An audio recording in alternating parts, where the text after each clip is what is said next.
Okay, ladies, gentlemen, and everything in between. We are live for another roundtable show. Let me just send out all the invites to all y'all.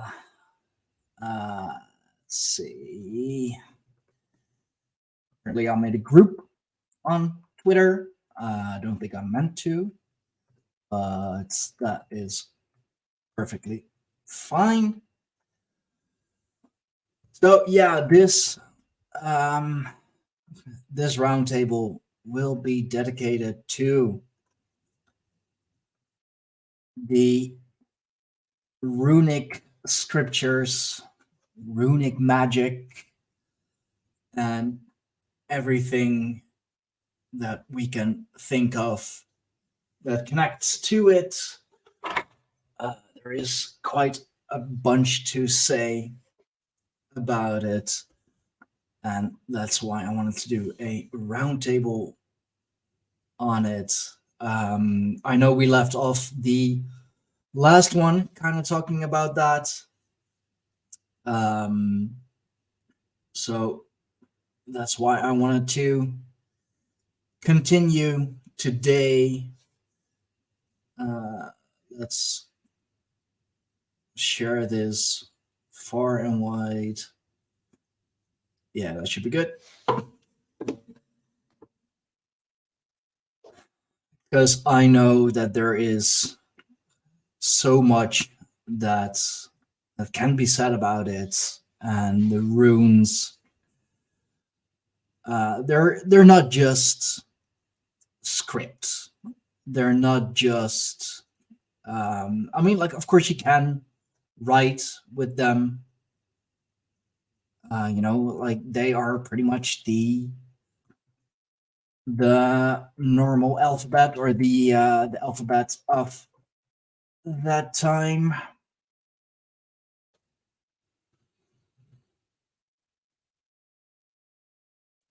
But there's so much more to it, like with the alphabet today. Like we still use it for magical purposes. We still use it for to create spells, to spread spells, make spells, and the runic script really was no different. Sorry if I seem a little absent minded, but I am still sending out all the invitation links.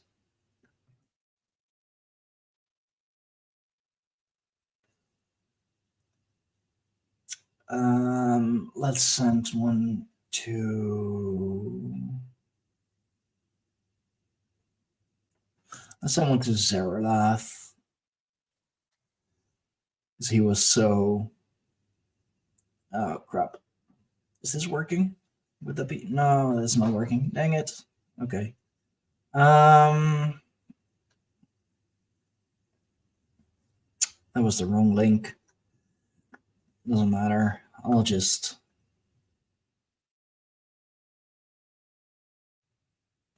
Yeah, that's the right link. And there is my kitty co-host. Hi, Tim. Oh yeah, like the flag? Ja, wat nou, Tim? Ja, wat moet je nou?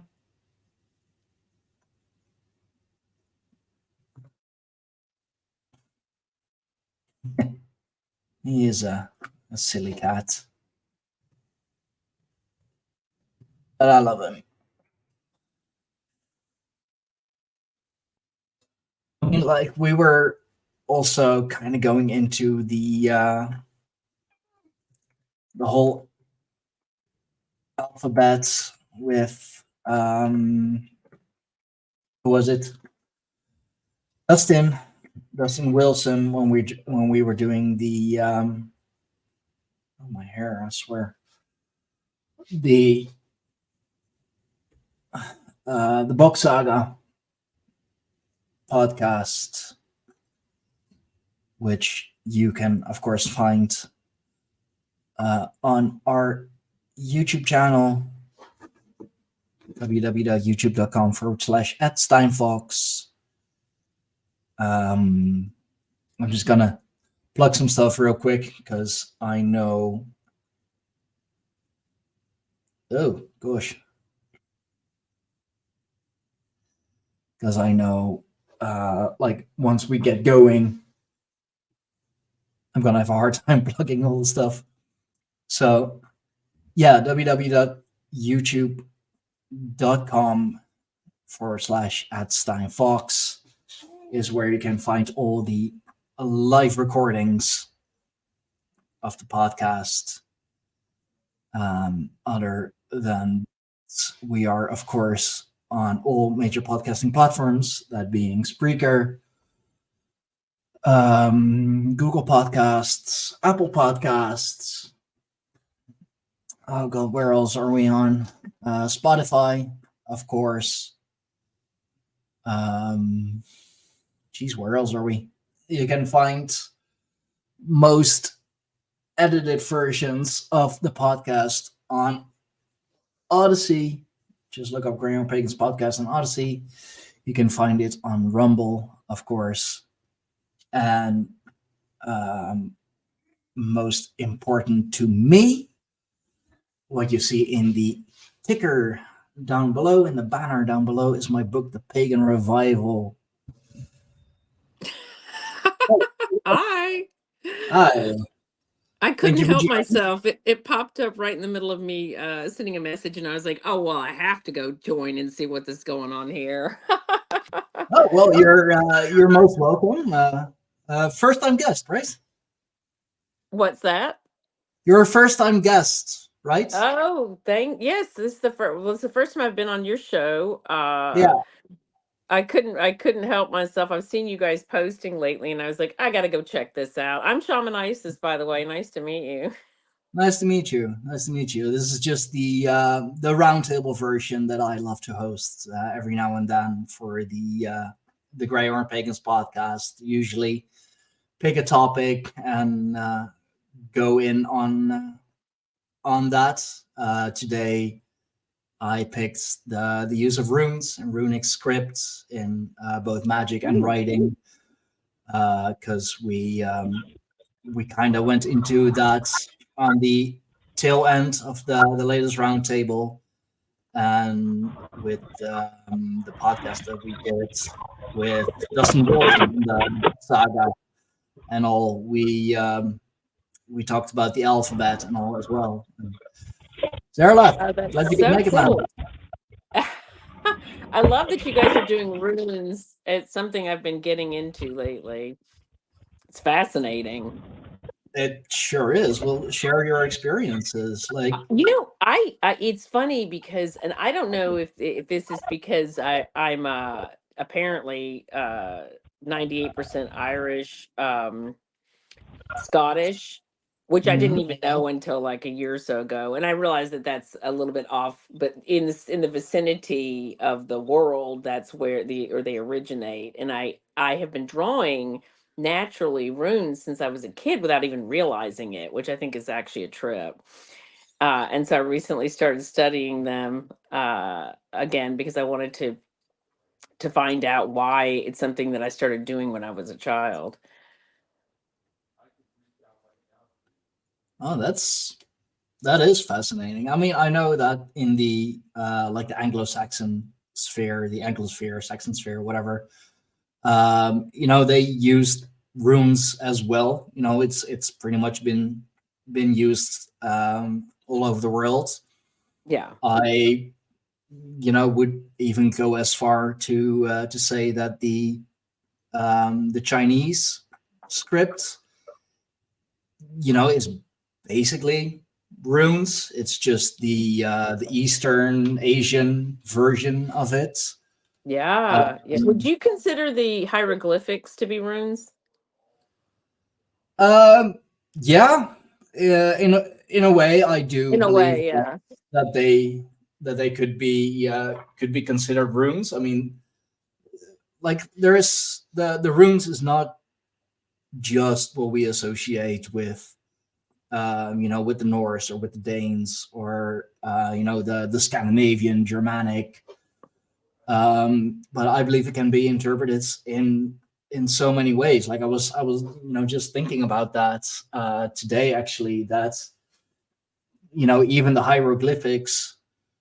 I mean, they represent words. They represent a different meaning. They can like one tiny image can be like a whole story in of itself.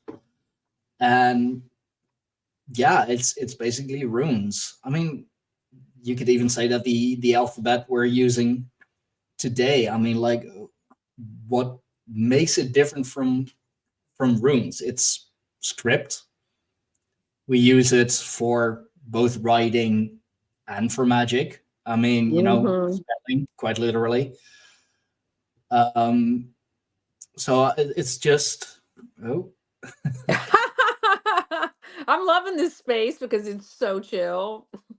yeah, no, I mean that's what the roundtable is for. Like we can go into anything really. I mean, like I try to keep it on topic, but there are so many rabbit holes connected to everything that keeping it on topic is pretty hard. So we usually deviate and then deviate from the deviation, and like we end up in so many interesting rabbit holes and take so many divergence and all of that. But yeah, I mean, so you were like, as a kid, you were already drawing runes, and you didn't even know Well, I knew there that was it was something. I knew it's interesting.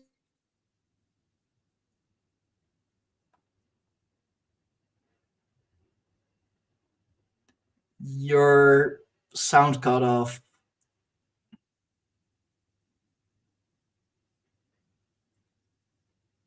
Or is it me? Isis, I believe your sound cut off there for a bit.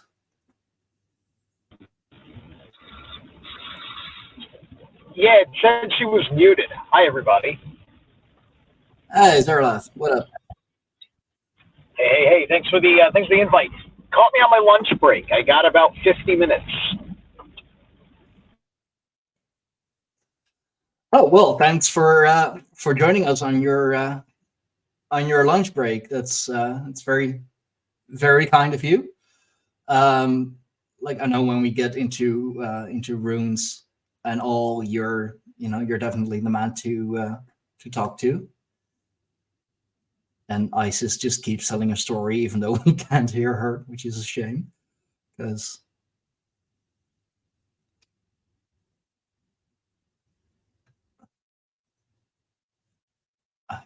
Zarlath, you're muted, bro. See, there I go. Like, I don't know. She's got to find her finger must have slipped and muted the app.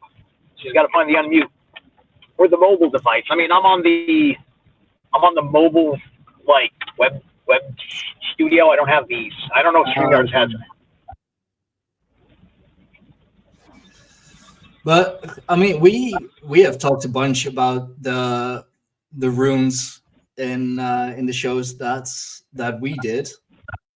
Uh-huh. 2 of them. People should go watch them, and then sub to my channel. Yeah, exactly. But but yeah. Sorry, go ahead. I don't want to steal. I don't want to steal the other.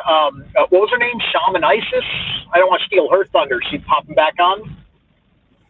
I hope so. It seems her sound cut out, and I hope she is. I'm sure.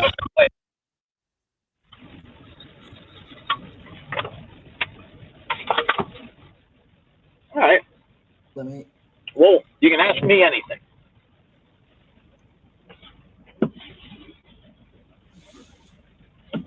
Let's see. Yeah, that's her.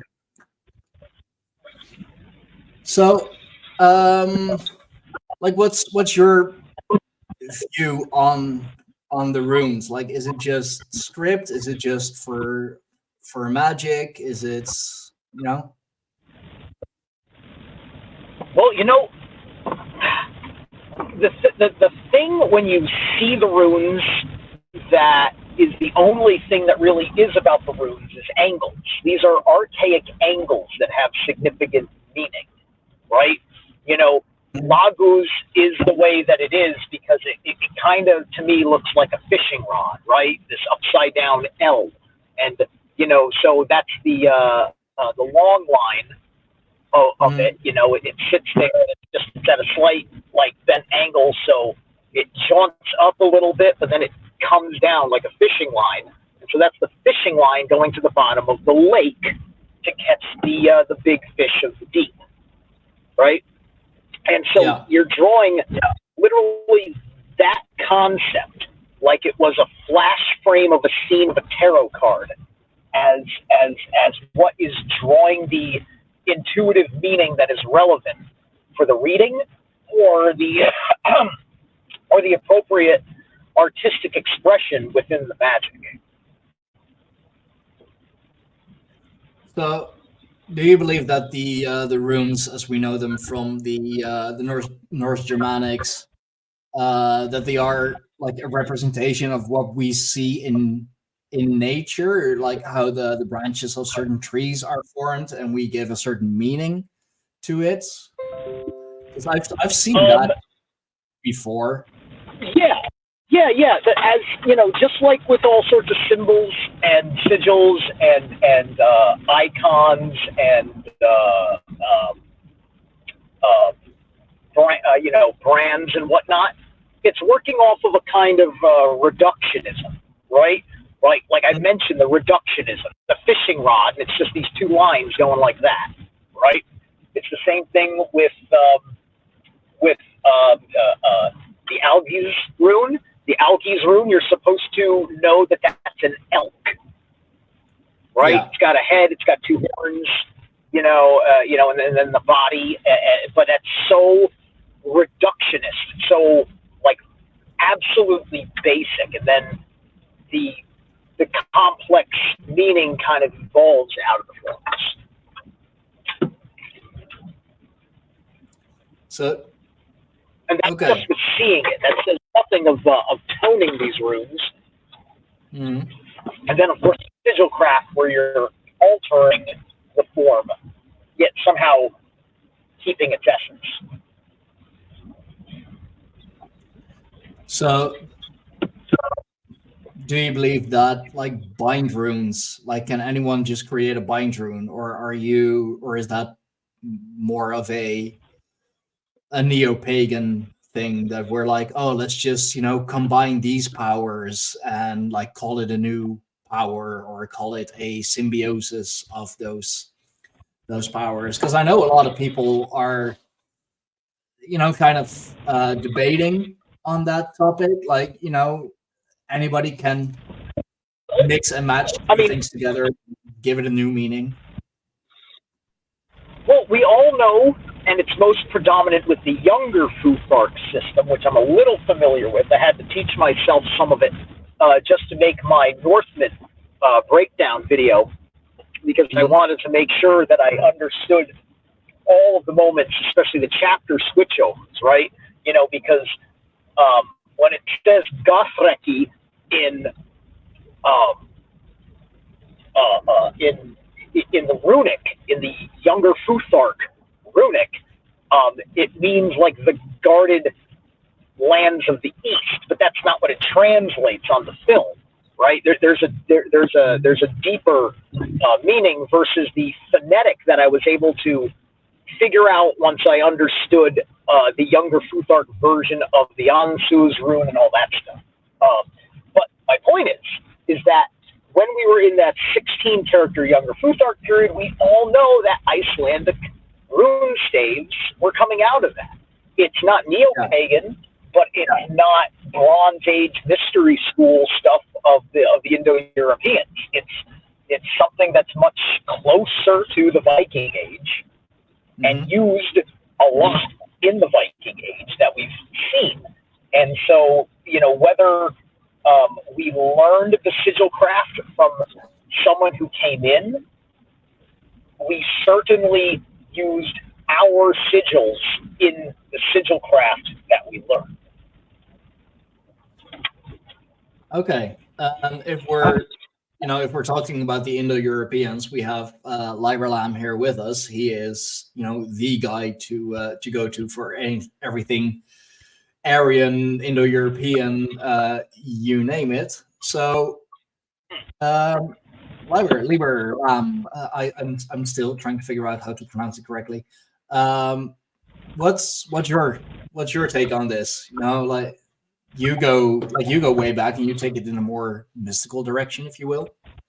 Yeah, so I wouldn't be able to comment so much on the history of it because my historical focus is mostly on kind of like early shamanic stuff like Jainism, Buddhism, and those kind of like more mystically oriented spiritual paths. Although with my experience as just a practitioner of using the tarot as well as runes for divination, I find that there is this sense in which they can be used for alchemical navigation, and in which I wouldn't say one particular system of divination is the end all be all, but every single one of them is critical to that kind of alchemical navigation.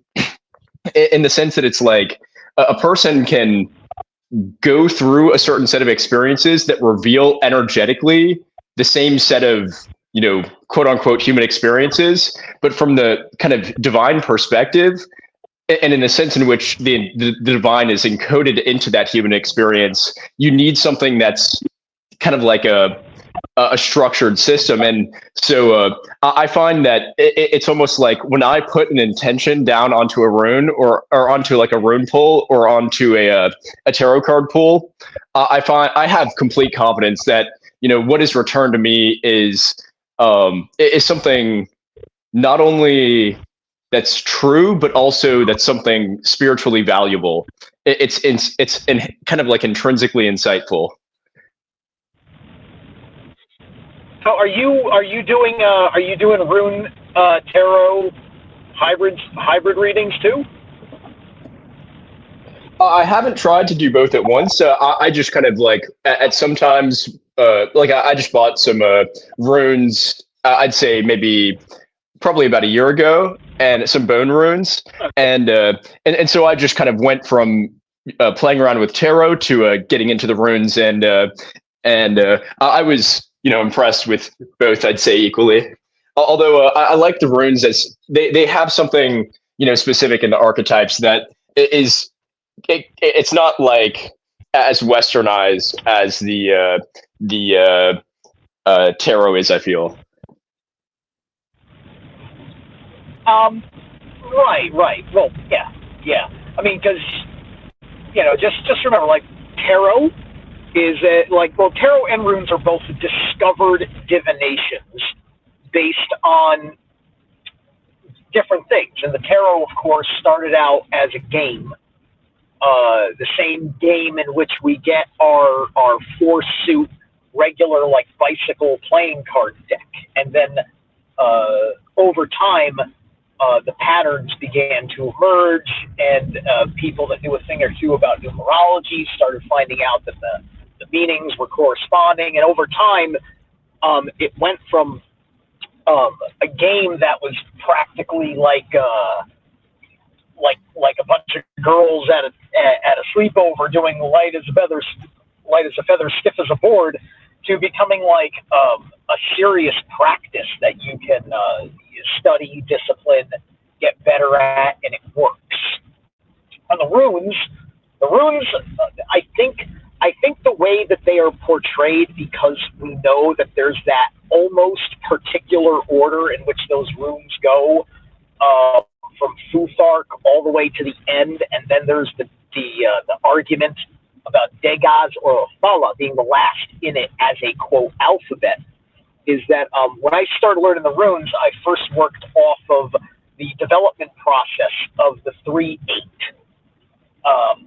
which is the 24 Elder Truth arc broken into their 3 segmented sections. The first third being Freyr's set, the second third being Heimdall's set, the third set being Tyr's set. And Freya, they take you through the physical development of a person. Heimdall takes you through the mental development as well as the strife and challenges of the world. And then Tyr takes you through the spiritual development. And I think the reason why they were out there like that, you just see it in a stone in the woods, is that I suspect that a great deal of it was used as a reference point. I think that a father would take their child hunting or something for the first time, some sort of manhood initiatory practice, and this just like more of a hunch based on listening to a whole bunch of stuff, not really super evidence-based. So I'm being a little bit woo-woo with myself as a source, so just hit me for intuition points and that's it. That, a father would look at it and show his son and be like, see, Fehu, Fehu, this is the cow. And like you start teaching the kid about, the basic fundamentals of taking care of yourself and why we have Fehu in front and what the cow is all about, which would be more deliberately understood at that time because everybody was very agrarian and things of that nature, right? And so you go through and it's advancements. So I took my time running through those 8s until it got really clear to me, and it really sunk in when it got beyond academic, because I was looking at all these different book sources while I was waiting for it to sink in, and I was getting my readings wrong because I didn't truly understand what they meant by Nothies, and that Nothies had a double meaning, even though it's not a reversible root, right? Like very important nuances to the essence of these symbols.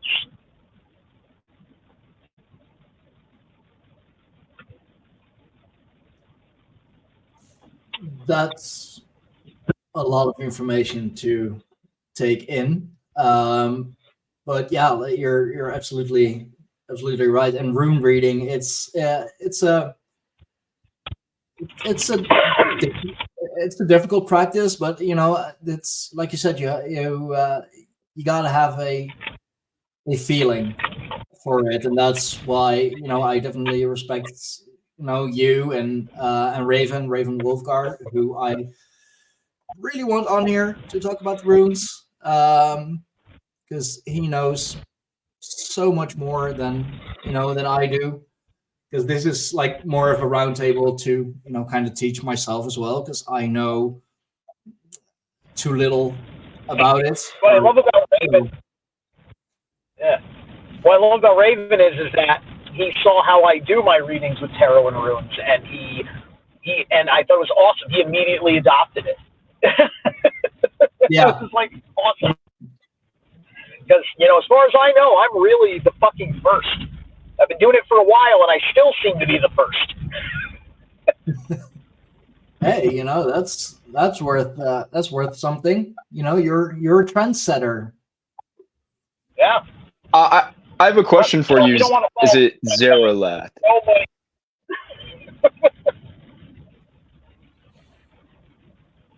Oh, my mistake for interrupting you there. So I was wondering if you use the symbolic aspect of it as a way to kind of like code the archetypal into your liminal surface level experience. I guess like the way that I envision a lot of these systems is that you're using the imagery as something that you can kind of train yourself to invoke, such that it's like you learn the system and how it integrates into like energies in your life, so to say, such that when you'd like to I guess like once you've developed that skill, then you can just kind of I guess, detect it when it's in the environment, and also bring it out within yourself. Say you want to, invoke some amount of like Thor-like energy or something along those lines. Yeah, precisely. I just did this flex to show you. I don't know if I had this last time I was on, so for the audience can see that. Like, I mean, I didn't ink myself, but I drew that and had the artist trace that direct. This is my sigil, and this sigil is a ritual representation of the work that I did over the year and a half at the time. Now it's been like 2 years since I started exercise, since I started working out and going through that whole process, right? And so, yeah, that's got a lot to do with it. I thought it was like there was this wild point, especially because I lost all the weight and now I have like a face that's got like a bone structure and like ankles and things. I'm just like, I started drawing like runes and doing like that really like heathen thing. Like I just like draw things. I can see it on my channel. I do it like at random. When I was on the weave, 1 or 2 times on the weave, I had I did it, and I've been, I started playing with it. I love the way that it looked. I knew the intended meaning as I'm deliberately putting like an Ansu's rune in a certain way on my forehead, or certain streak marked dots on my cheeks, and it's all coming from a very intuitive way. There's that handsome son of a bitch. Who is that guy? I love this one. I like the thirds, or like, well, the middle shorts actually. Like, you have a lot going on there. Yeah. Sometimes I do simple. Sometimes I do elaborate. I figure it out. And that's if I feel like I'm doing it, or if I think it's going to be necessary for ritual, right? There's stuff I put on my face that nobody knows because that was part of quiet and private rituals that are no business but me and the North. Exactly. And like, speaking of like rituals and publicizing it and showing it on social media and whatever, I've heard a lot of people say, like, but in like more kind of the occult circles, that if you do a ritual and like you do it publicly, or like you post it publicly, that it takes away all the power. Oh, please. No. I mean, if you're those doing are just things that I've been hearing. Those are questions that I have. It's like, because you're posting it for everyone to see, like you're spreading the ritual, you're spreading the energy thin or something, or you're taking away all the power. Like, what's you guys' thoughts certain rituals, on that? certain rituals want to do publicly, right? Certain rituals are designed for a public interest, and that's where you get into the high ceremonies of culture, state, and the way that you perhaps put a blessing upon the land, et cetera, et cetera. And then there's like family shit, like maybe you're working on a spell to cure a loved one who's dying of a disease or something like that. And you don't need anybody's business. For all you know, somebody's deliberately trying to poison the person that's sick. And then they know you're doing a magic spell, and now they can go and look at the magic spell because they're sons of bitches, and you're trying to thwart their plans of doing harm that they think is justified. So now they do some counter magic, and now you're having a wizard's duel over somebody's life. So no, certain magic spells you keep private. Nobody needs to know. It doesn't benefit the spell, and you expose it to harm and corruption. Others are supposed to be out there for public influence. It depends on the intention of the spell. I mean, it seems that a lot of, like, especially, I want to say, like the kids, the newbies who like don't really know what they're doing. They'll like do some fancy shit, like make a fancy spell, do a a whole ritual with a set intention, and then like post it on TikTok for everyone to see. But like put the intention in there as well. Like put it in the fucking description. Like, hey, this is a ritual for, such and such, and I'm trying to reach, this and that goal with it. Like I kind of believe that if it's supposed to be such a powerful spell, if it's supposed to be such a powerful ritual, then like by posting it, especially on a platform, well, as dirty as TikTok is, because like social media, Jesus, TikTok is the worst of it. Like I believe it can take a lot of the power. But then again, like Firefay and myself, like what we are doing on our Substack, like what we call our manifestation journey, is we're putting it out there publicly, but we're putting it out publicly with intent. Like we're making it known to everyone, what our intentions are and what we are trying to do, what we are trying to reach. But we're doing it through script, not necessarily through visual means. I feel that there's a certain balance to be had here, in that there are some settings where, like Zerolath said, it's proper to have a certain amount of secrecy to not make someone vulnerable. And there's also a setting, I think, like what you were bringing up, where you want to spread a message. And I guess like one point that I'd like to make that I see some people really destroying themselves over is coveting their own cultivation. So like they try to surround themselves only with people like them, and are afraid of people essentially challenging their perspective, and are afraid of like that kind of discourse.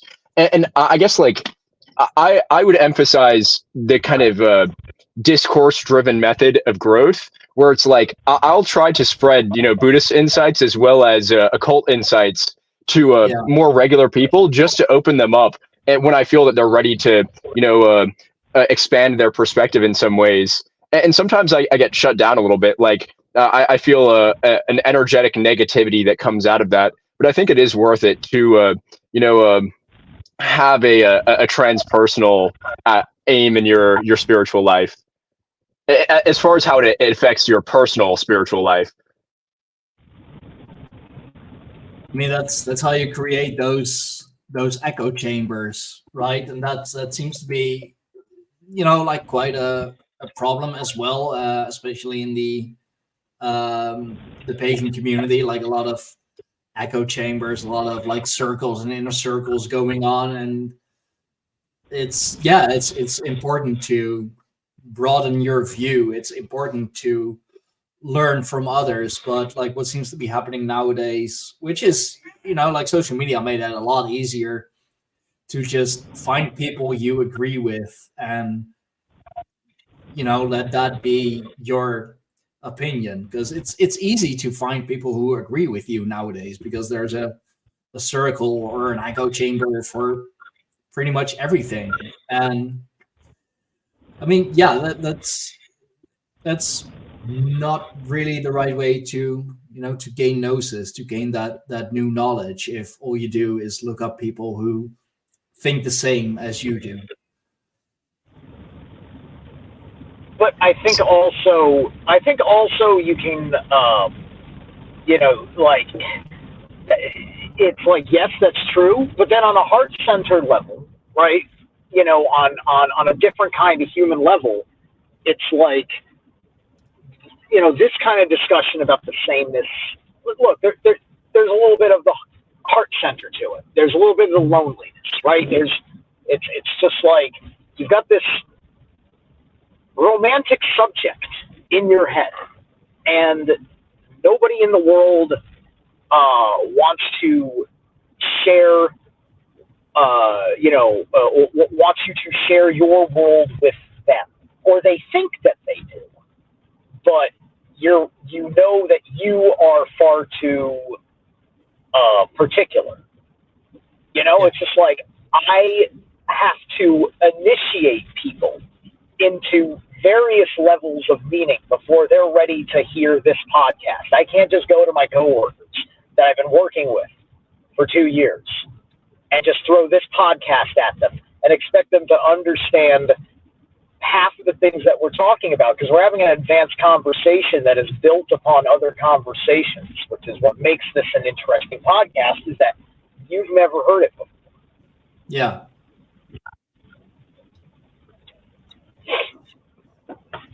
So at the end of the day, we don't want to be lonely. We want other people to validate our world. Like we may not need them to validate our world. Like I can be heathen all by my hermity self, right? But yeah, it's so much fun when you have other people that can do the magic. When you got other people that don't have a judgment, and actually are an interest in either doing what you're doing or doing their version of what you're doing, right? Just like if I got a black friend who doesn't have a European tradition, he's got an African tradition, like I want to see what happens. Like are you gonna find a Nancy? Are you gonna start worshiping the pagan African gods? Right? There's not a whole lot of African pagans. I'd love to see them have a nice explosion, right? Because they got some wicked cool gods, Thor and Shengo. I want to see like a remake of Lethal Weapon where Mel Gibson is Thor and Danny Glover is Shengo, just like the two gods of thunder from two different races protecting the earth. Come on, it's the best heathen equality movie you've ever heard of. Oh, dude, that sounds amazing. That's a movie I would watch in a heartbeat. Exactly. Oh yeah. It's like my brother from another lover. Right? It's all that jazz.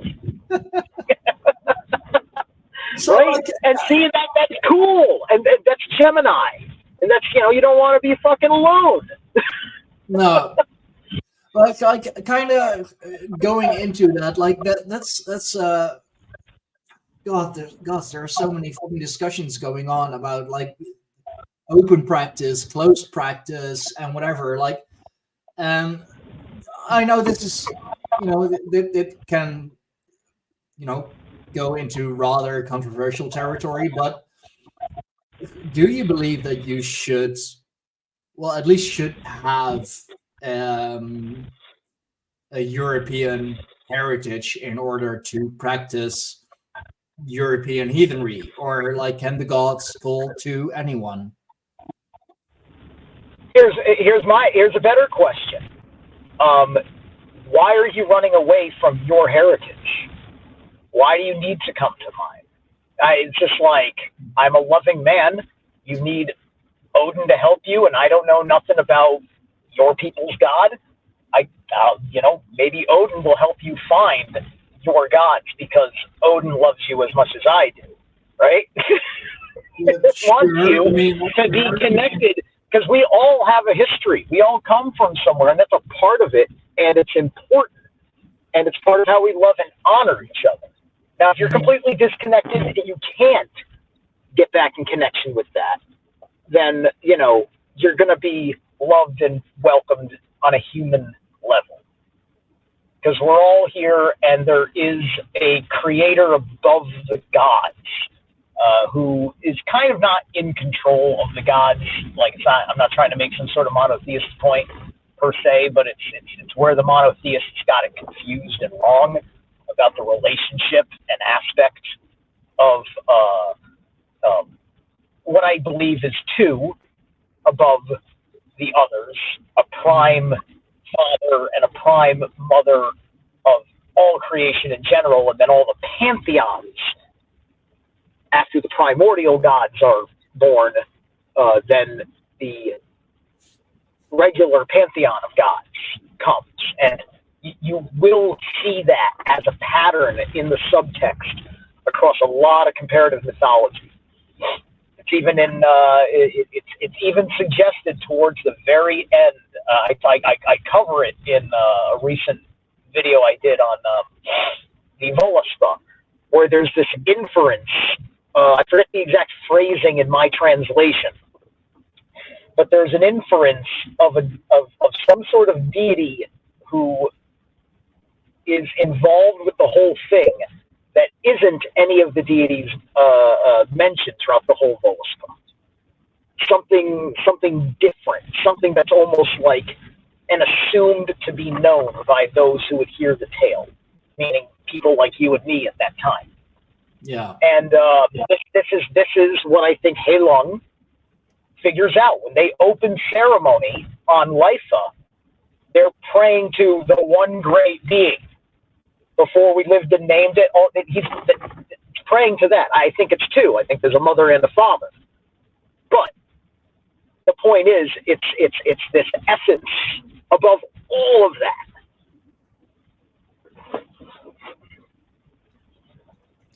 I think one interesting comparison to be made there, as far as like what you were bringing up with the high to the mother and the father of the pantheon, is there's some crossover into Vedantist mythology of Shiva being like the light, the wisdom, and then Durga, his consort, being the void or the mother, like the womb of creation. And in a yogic sense, these are real phenomenological, things. It's like there is this part that is the light, and then there is this part that's the dark, and then there is this kind of marriage of the two, which in a sense like creates this child Ganesha, the child of wisdom and nature, and Ganesha is in a sense like the spirit that leads to divinity, into the spirit that leads to moksha, or the complete illumination of psychological darkness. So I guess I see some interesting crossover into that monotheistic kind of monotheistic and pagan side of it, or polytheistic side. But I guess I would, like myself, reject the idea of monotheism as is, and I would say that it's more properly spoken of as monolatrism, which is where explicitly you're extracting a deity from a pantheon and raising them to the status of a monotheistic god. But Right, I believe exactly. there is even such a thing as like kind of monotheistic polytheism, that like you acknowledge the whole pantheon, but you choose to worship like pretty much one god of it. And that would be monolatrism. Yeah, I believe so. And we have another guest on the roundtable, the librarian. Thank you for joining, man. What's good? What's good? Nice to see y'all. So What up? Stone. you got a good name, brother.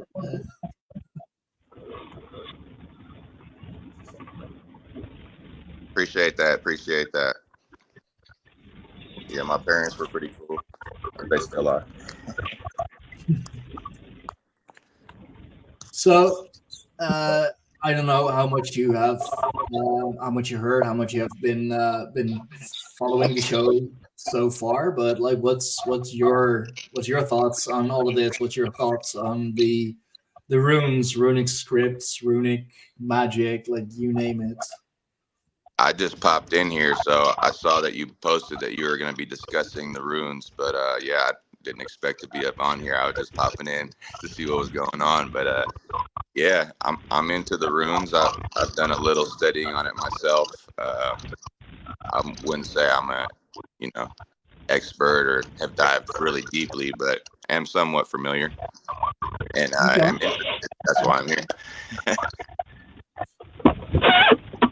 Well, here's a question for all of you. Like, we know that a lot of our runes, the best example that I have is, like, for example, the Othala rune has been used for less than favorable purposes by some guy with a funny mustache about 80 years ago. Same with images like the swastika, for example. Like, do you think that we should just continue using it, but like for its true intent, or has it been so incredibly tainted that like we just should leave it be because there's too much of a negative connotation to it? I'm saying let's make the swastika great again. You should see a couple of the sigils I use on my channel. Oh, you're one of those? What's that?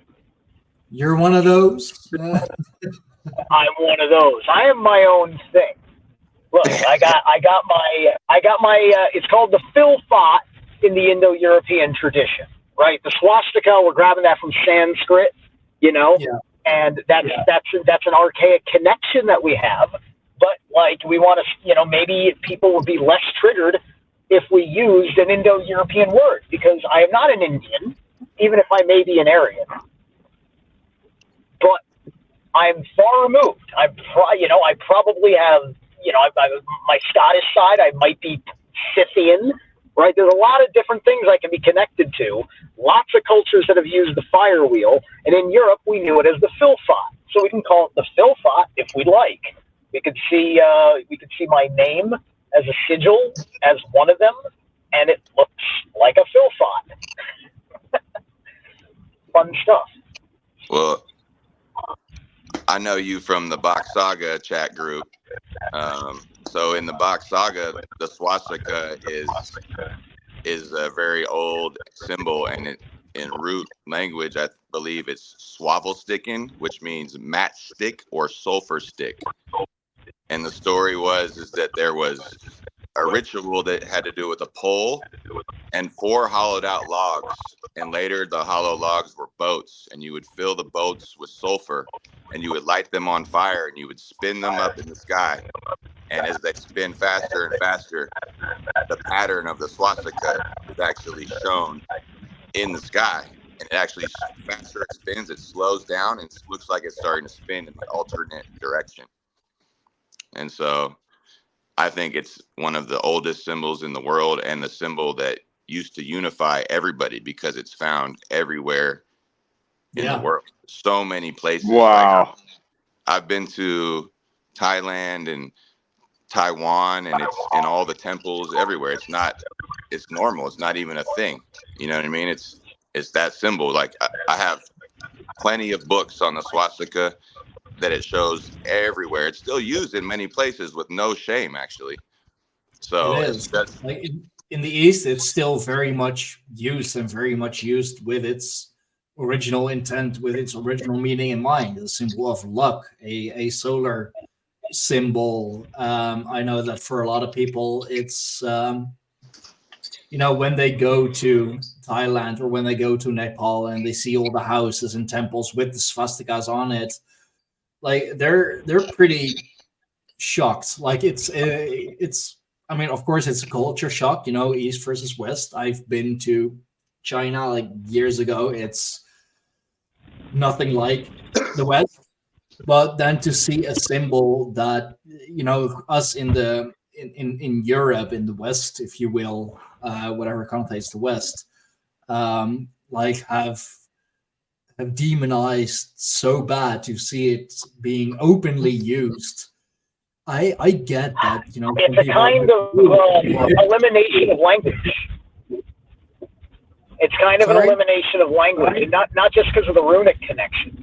It's it's just like symbolisms and culture and whatever, and all you have to do is see bad people using these tools, and then you demonize the tool because people are far too capable of using tools effectively for harm.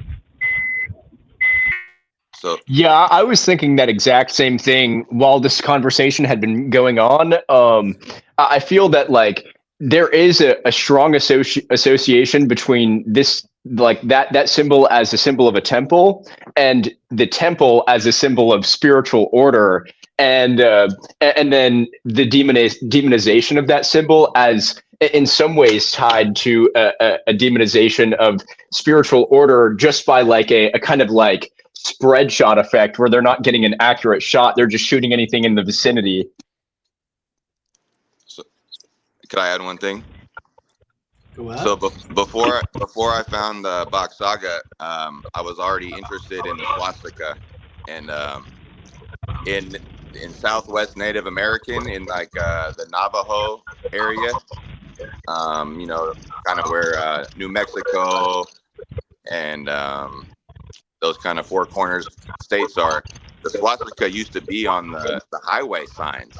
It was a common symbol up until, you know, World War II. And what they call it is the whirling logs. The whirling logs. And I was like, why are they called this symbol the whirling logs? And then I found the Bach Saga, and they say that it was literally a thing they did where they lit logs on fire and whirled them around.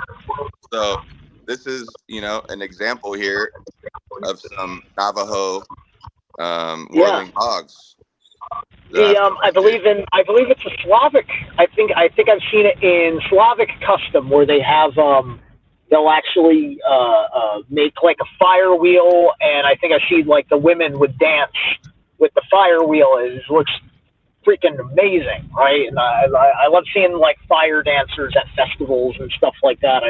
I follow a fire dancer page on Instagram. It's great stuff. I have to punch back into work and, you know, get back to the Matrix gig. I'm so honored to be here. It was a pleasure to meet you guys. You know, keep tabs on me. Check out my channel. Thank you so much. You know, Stein, I should probably have you back on my radio show. If I didn't have you on my radio show, I probably should. I don't know why I didn't. If I didn't, so you're invited. You're invited back on, or on for the first time. I just, you know, shoot me a message. We'll set something up. And hey, man, thanks for joining. Thanks for spending your lunch with us. It's much appreciated, man. And this is a great way to have lunch. Thank you. Thank you, brother.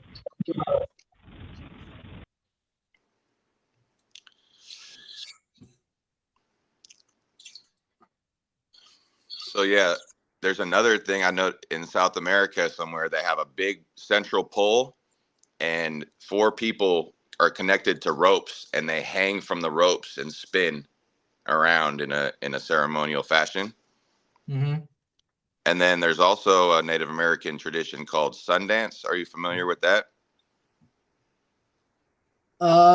Not really. I'm trying to get more into Native American stuff, because my wife is part Native, and I know some people who are into it. But I'm still looking to get someone on the podcast itself to really enlighten me and my audience about it. Well, yeah, me personally, as you see what I look like, I have actually been was brought into the Native American tradition some years ago. I can't remember the exact day, maybe 2008.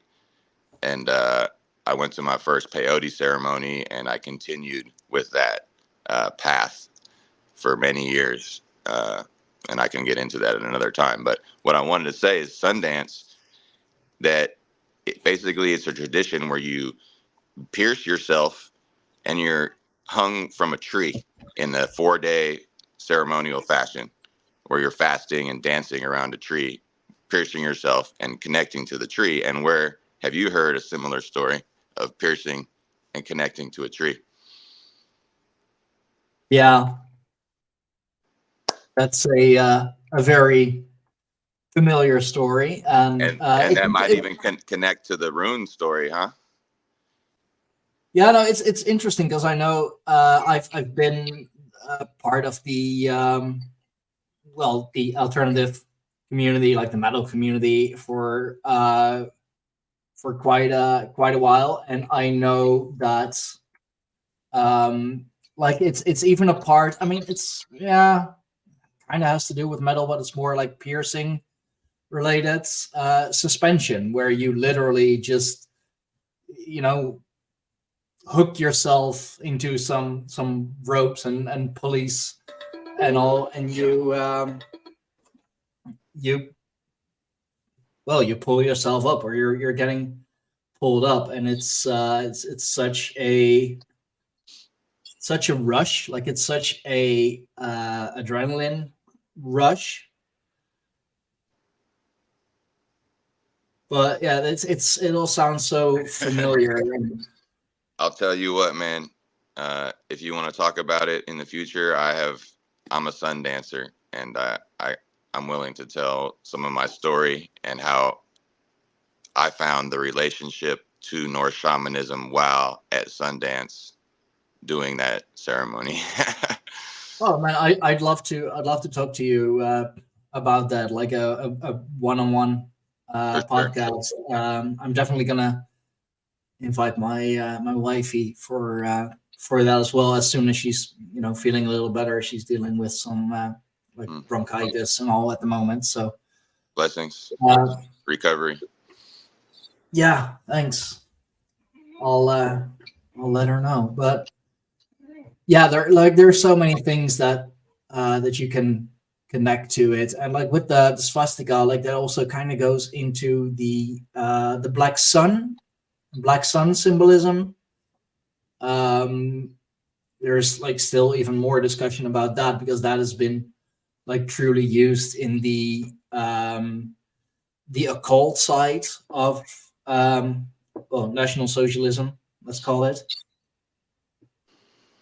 With the whole like the castle where all those rituals took place. It was colored in, or laid in on the ground. Let me look it up real quick, because I know. Yeah, it's still.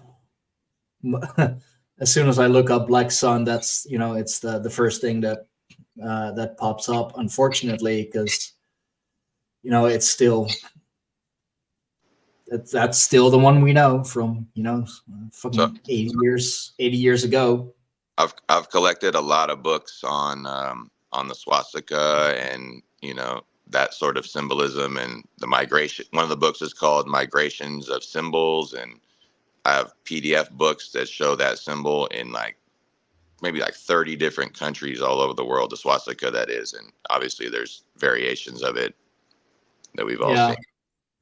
So to me, I mean, when I look at it, it has an ancient feeling to it, like it resonates in a weird way.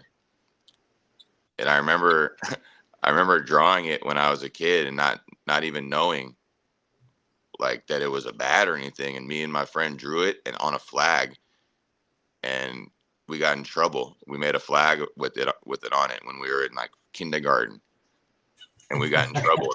And the kid across the street, he had an army hat on and an American flag, and he was walking back and forth. And me and my friend Kevin Killebrew, that's his real last name, Killebrew, we made a swastika on a piece of paper and flagged it back on our side of the street in kindergarten. We got in trouble. We didn't know why. I've almost never told anyone that story. Like you were just being kids, like just drawing stuff, and all of a sudden you're in trouble. Yeah. I mean, we must have seen it somewhere. I mean, right? I don't know. Yeah, I guess, or just childlike imagination. You're just like, let's do this. That looks cool. All right. But yeah, like the Black Sun, the Schwarze Sonne is just one that, like, I don't know if we're ever really going to be able to reclaim that symbol, because it's much more Slavic than it is like Germanic or Norse. But and you're in the Netherlands, correct? yes, I am. Well, I'm in California, USA, if you didn't know. It's California. Oh man, yeah, it's been rough, man. It's been rough. It's Yeah, survival. no, It's survival out here. I'll tell you, man. Survival. Good thing I got out of the city like 2.5 years ago, but I still go down there, and it's rough, man. I mean that's the first part, right? Get out of the cities. I mean that's what they tell you in all those dystopian novels, right? Get out of the cities. I felt the change, man. I was just up on here on the land, and it was just I could feel it in my whole body, just how much more calm I was. And yeah.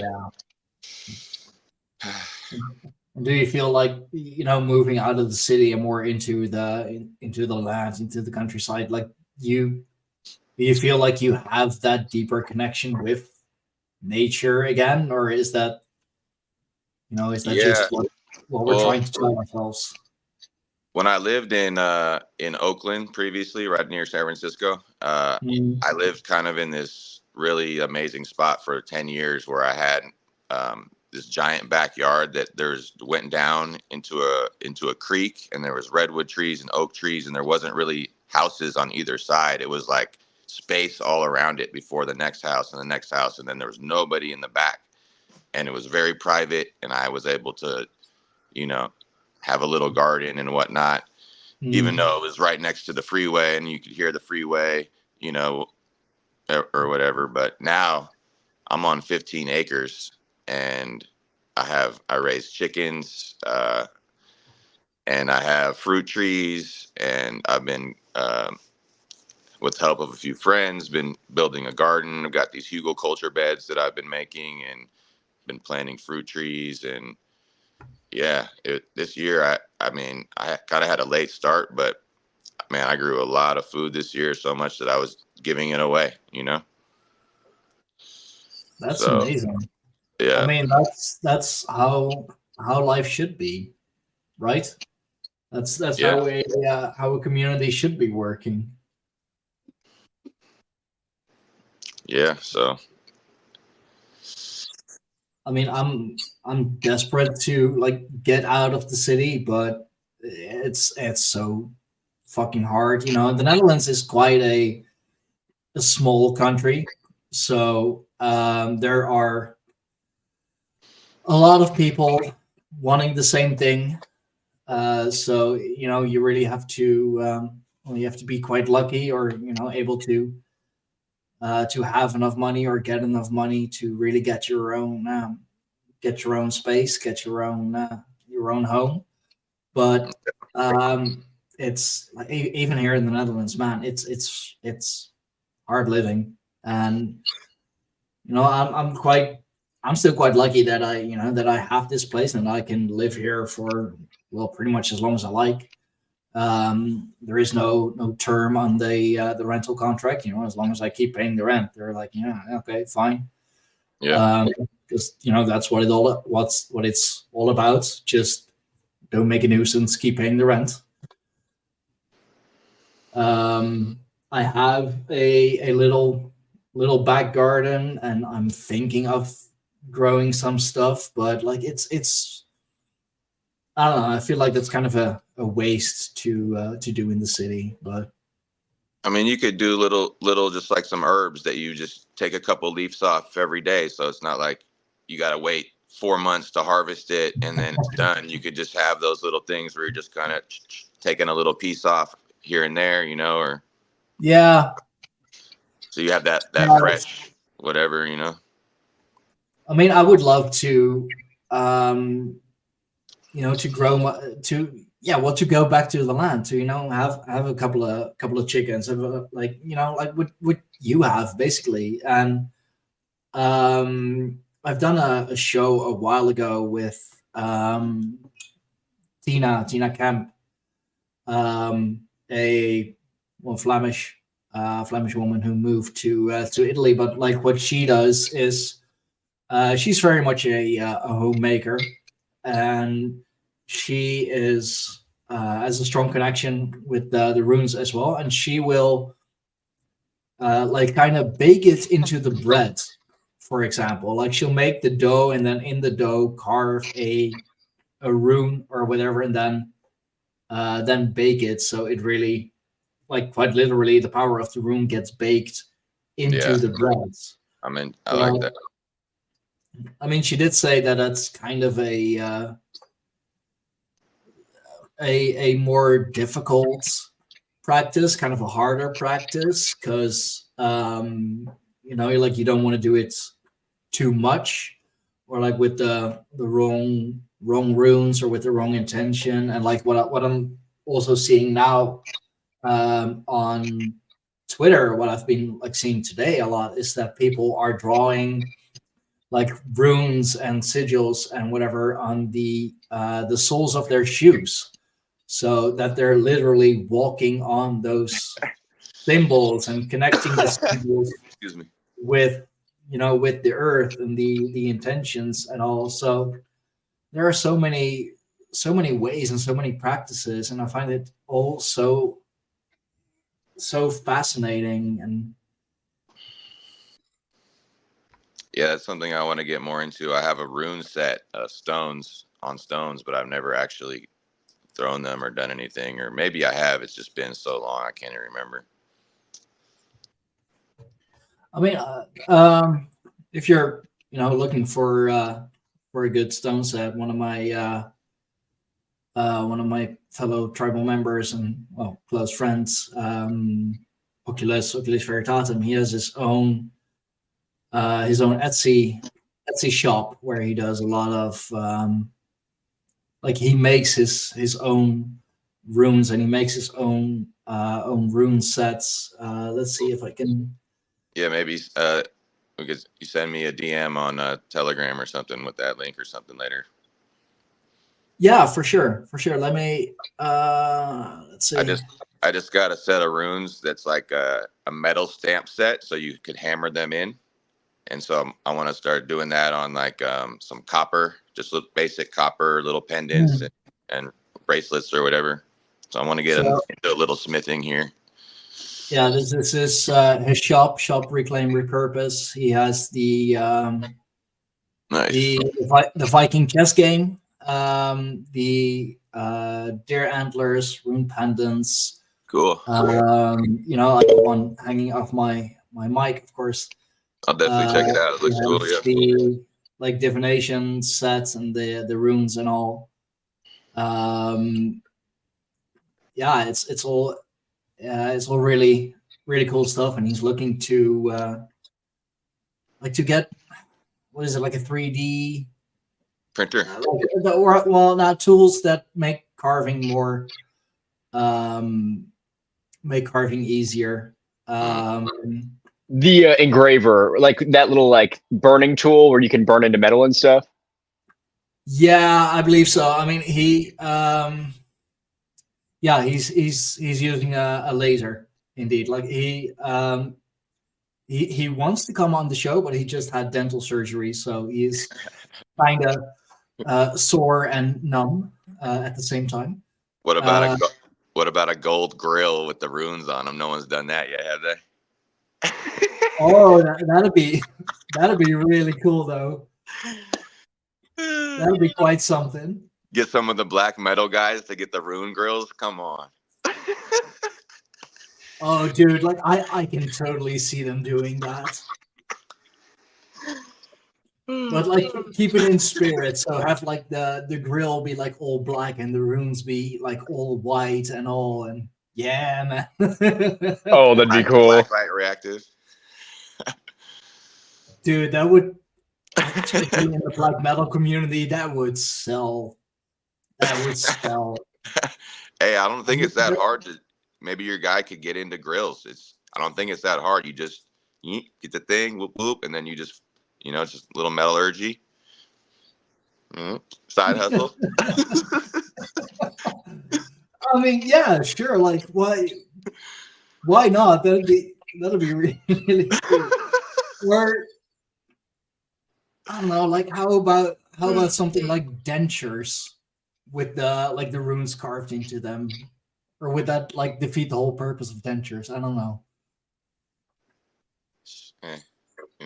Creativity, you know, go outside the box, set the new trends. You feel me? Yeah, definitely. I mean, I know he's watching. I know he's listening, and so Oculus, dude, like, make some grills. Like, make some grills with the runes. I might get one. Let's go. I'll buy a pair and like pop it in every time I do when you go live. Every time we do the roundtable, and just like go with my mouse. Hey, what up, man? There he is, the rune maker himself. Hey, big up. You got me. They had to evict a tooth and then put in some donor bone. So I feel like I've gone a couple of rounds with Evander Holyfield, but oh jeez. I mean, he'll knock some tooth loose, that's for sure. Yeah. Oh, it was awful, man. It had like a 90-degree root on one of them, so it took like 5 hours. Yikes! But yes, hi. Hey, man. How do you like the idea of like making some grills with the runes carved into them? Oh, if I had that money, maybe. Oh man. Where are you based at, Oculus? Utah, actually. Nice.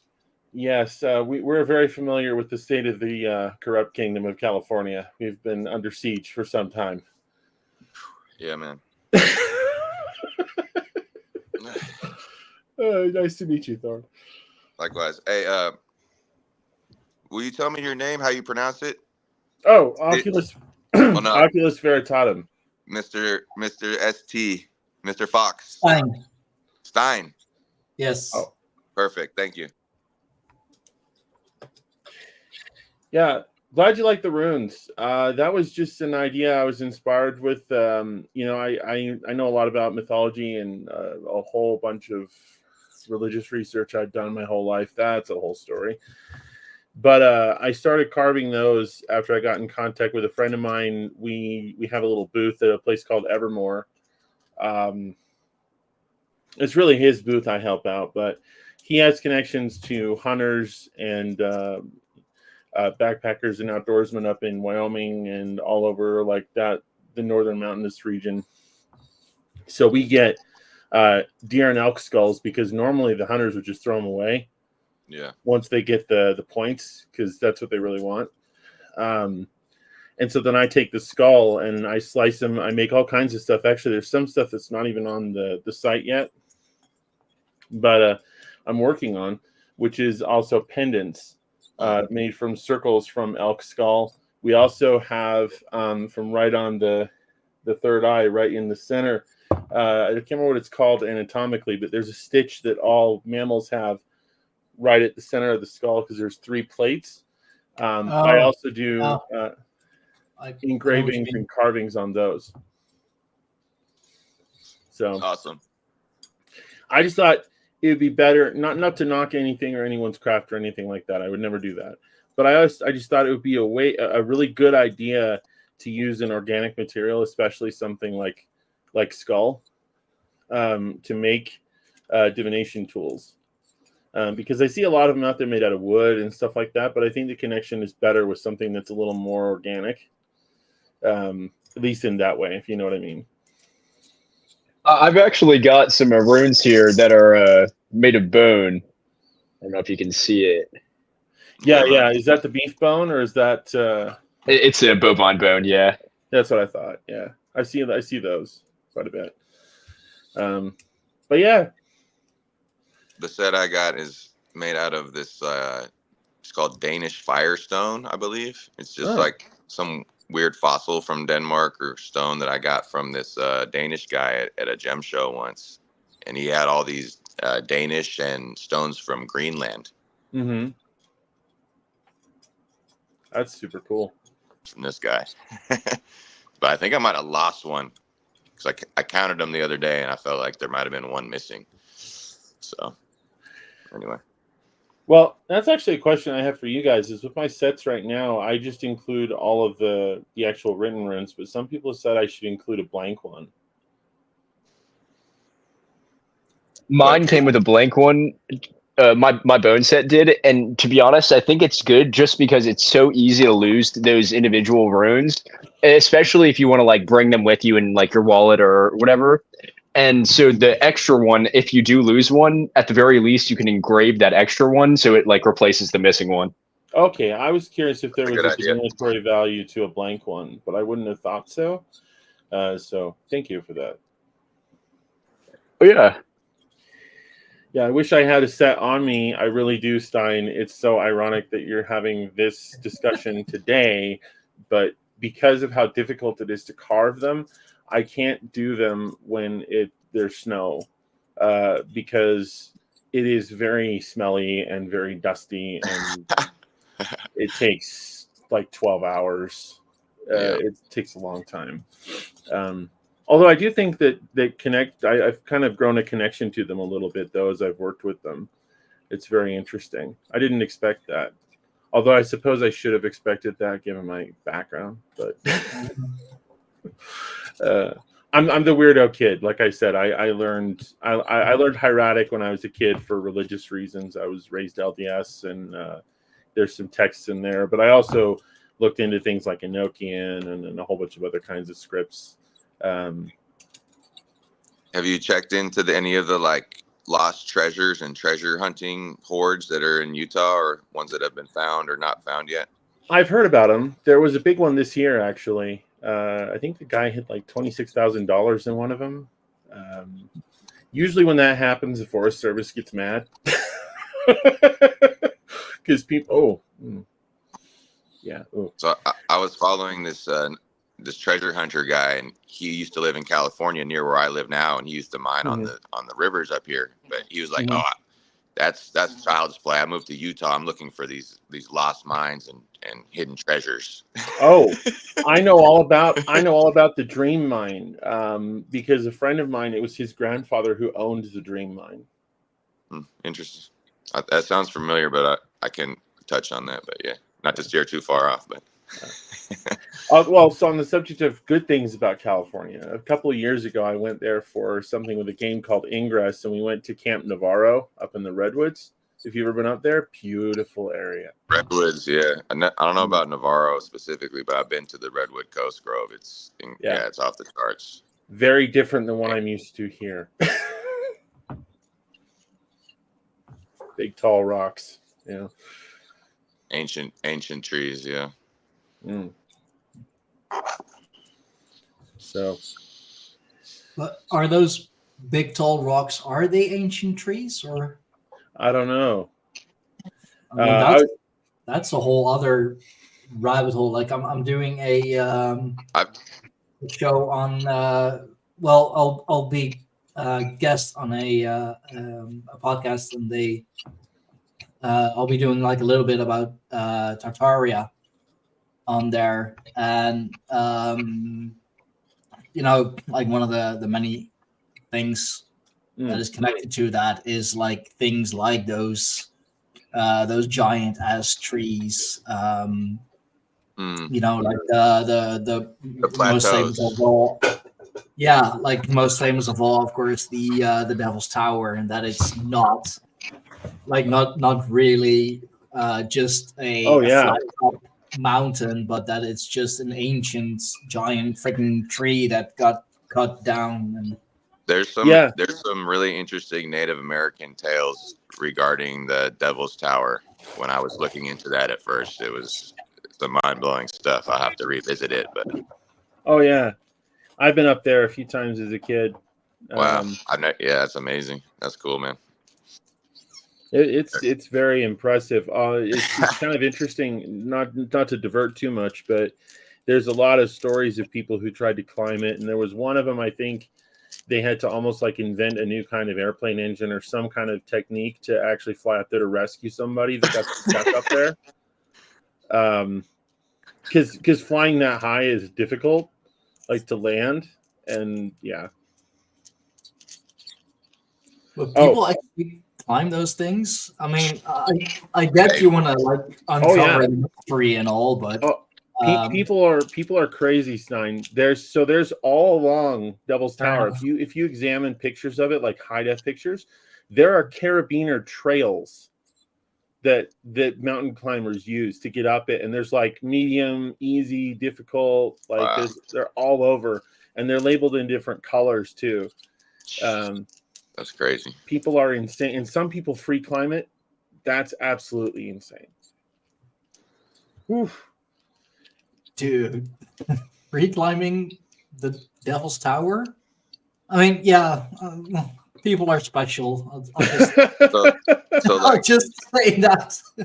You know how like anything that gets named Devil's this or Devil's that is because they don't want people to go there or to know about it or to think there's something bad with it. Like right near where I grew up, there was the biggest mountain was called Mount Diablo.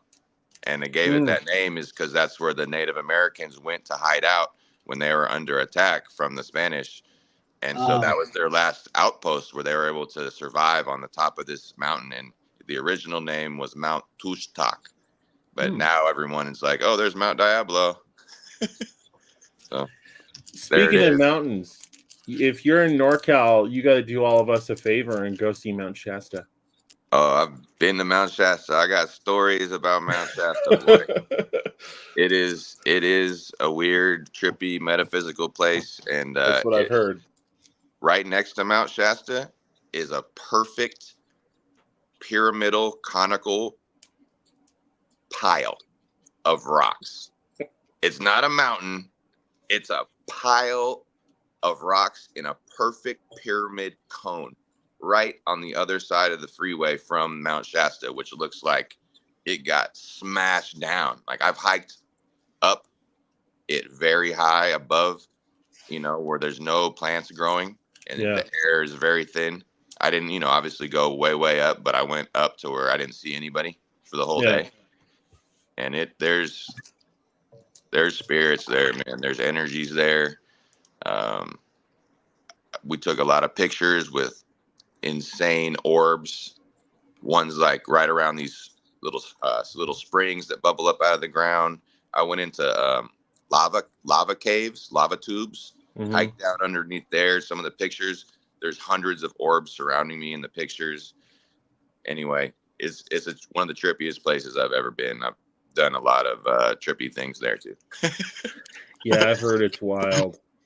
Oh, I found this. Is it going to show up? Okay, let me see if I can get it to show up by putting it in front of my face. But I found some of the bone blanks that I get cut. I just thought you might find that interesting. So these aren't carved yet, but I have a whole box of them right here, But yeah. Oh yeah. Yeah. Anyway, I was gonna divert, but I was at this Native American art show one year, maybe 5 years ago, and there was this one really weird booth, and it was all of these weird bones and pieces of stone and rocks that looked like Neolithic clubs. And this guy was like, yeah, I found these in the Bay Area right near where they built like the biggest high security prison in the Bay Area. That's right there on the water. He said right behind that is a crater of an ancient volcano. And he said he's been digging around in it and he found all of these ancient bones and things that look like tools. And I was like, I was tripping out because he was a weird guy, but also like the fact that he had all these there, like he wasn't just bullshitting, but I never heard anyone talk about this at all. And anyway, it tripped me out. There is another ancient volcano that I went to that's right in my backyard when I used to live in Oakland, and I found old pieces of bone in there too, like fossilized bone and opals and calcite crystals. It's a pretty trippy spot too. So yeah, just in our backyards, man, there's some trippy stuff. I mean, imagine what you can find when you like dig a little deeper. There have been so many like mud floods and mudslides and just like general floods and whatever. I mean, the stories have to come from somewhere. That, like, if you just dig, I don't know, like, let's say 2, maybe 3 feet, which is, it's not that deep really, but like just the stuff that you can find is absolutely amazing. I mean, I know that in here in the Netherlands, in Groningen, in one of the northern provinces, they were, I believe, like kind of building something or renovating the big market square in the city center, and like they found all this old, like, just amazing stuff that we had no idea existed. And where I live, this was, I believe, like right on the edge of Roman territory. Like the Romans, they have they had a couple like huge camps here in the vicinity, and like every time there is like work on the highway, or like one of the busier local roads, like we find new stuff about the Romans. Let's work on the highway. Oh shit, that's a Roman boat. Okay. They just found a cemetery when they redid the Bay Bridge, which connects Oakland to San Francisco. They found a Native American cemetery there where they just built a new condo. So people are pretty upset about that. I mean, Jesus, like that's how you get a haunted house, like built on a native burial ground. You get free roommates. That's what you get. Yeah. I study the history of the Native Americans of the Bay Area somewhat, and there's the whole Bay Area was lined with burial mounds, some of the biggest ones, and they desecrated them all. They literally built like amusement parks on top of them, and like dance pavilions, gambling stuff, and then later they built a paint factory, and then the paint factory polluted all the ground, and then when they went to build what's there now, the movie theater and mall, they had to take all the soil out because it was so contaminated from the paint factory. And they actually found a children's cemetery there that was, because it was underneath this mound that they dug to a bottom layer of it, and the bones were so soaked in the petroleum product that they couldn't even save the bones, and they had to burn the bones with all the dirt. And it's sad that, and they have a little mini memorial in front of the mall where this one of the biggest mounds of the Bay Area used to be, and that's all you're gonna get, like this tiny ass memorial stone, but everything else will literally burn history. Yeah, I was gonna say too, just digging around on my land, I found these really interesting stones that I'm not sure what they are. They almost seem like melted brick, but also volcanic, but also like another thing I've never seen before. Really odd. They definitely look like they almost have a burnt look to the outside of them, and when you crack them open, it almost looks like a concretion, and they break pretty easily and chip. I don't know. And all the soil is just kind of like this red. It's not like brown dirt, and it's not like clay, but it's like a red dirt. It's very, very trippy. Wow. I mean, if you like kind of look into the what they call the Tartaria conspiracy and all. I mean, like, you have nutcases who take it in, fucking wild directions, but a lot of you'll find a lot of mentioning of red brick, and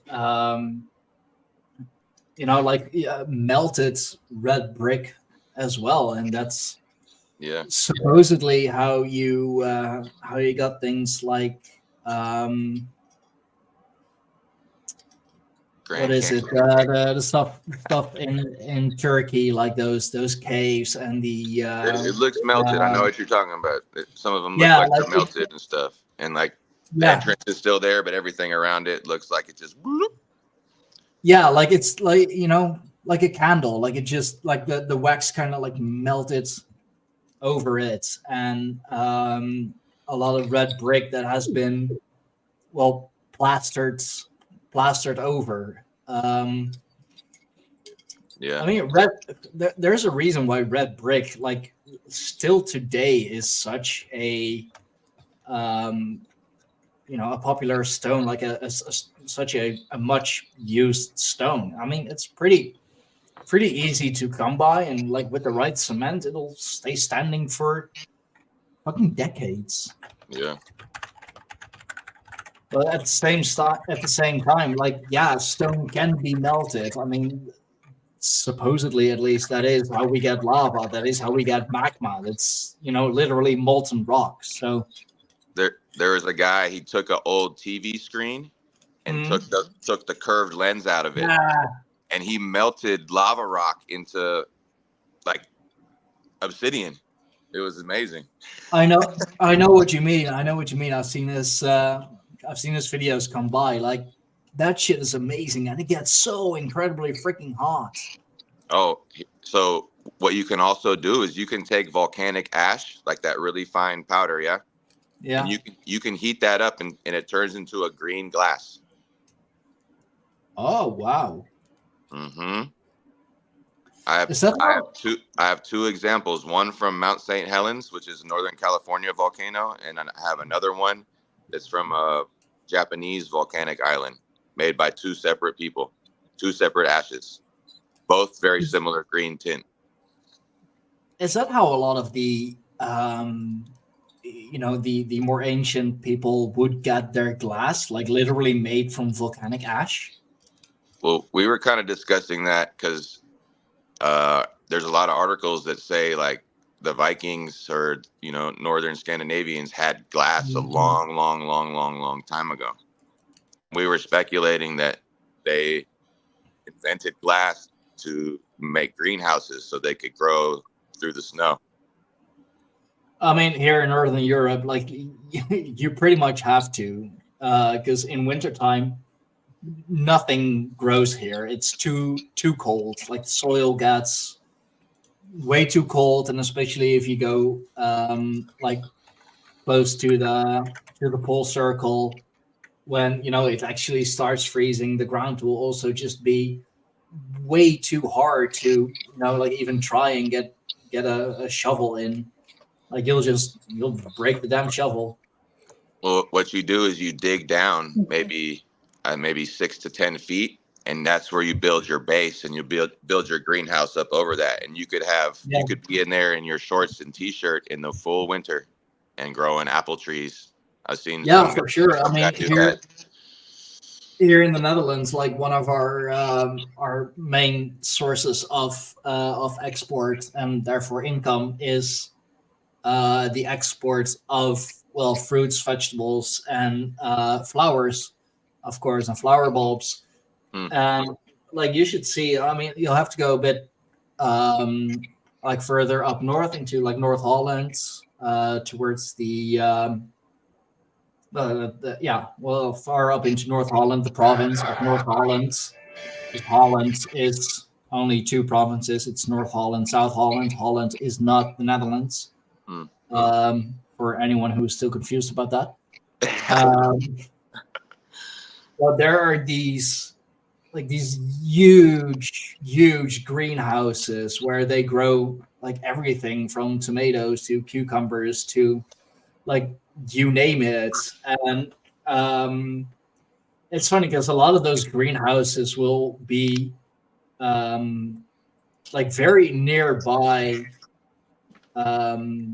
servers, like these huge servers, like Microsoft, for example, has a lot of server here in the Netherlands, and of course that gives off like such a immense amount of energy and an immense amount of heat that they're using that heat in the greenhouses, and at the same time, of course, the little bit of sun that we have in the winter, that big yellow ball in the sky. Apparently, it's called the sun. I'm Dutch. I don't know. You don't have that. Well, I do hear the tulips are lovely. Oh, they are. Oh, wow, that's amazing, man. So this is from the Mount St. Helens ash. Whoa. Wow. It's fully translucent. Yeah, man. And this one right here is from the let's see how I did it. This one right here is from the Japanese volcano. Oh, wow. Wow. And That one is super cool. Yeah, this one is trippy. I bought it immediately when I was like, what is that? He's like, it's volcanic ash that was melted. And I was like, I want that. Yeah, that lower surface one looks like an eye. It's kind of just like a little glob, but the bottom is perfectly. Right, that, yeah. Yeah, like when you look at it from the bottom, it is indeed like, it looks like an eye. It's a little dusty on the top, but. I mean, dude, it was volcanic ash. Like. And then check this out. This is have you heard of the stone called moldavite? I've heard of it. Heard of it. I've heard the name before. So yeah, it's in the classification of a tektite or impact glass that they say was created from a large meteor impact.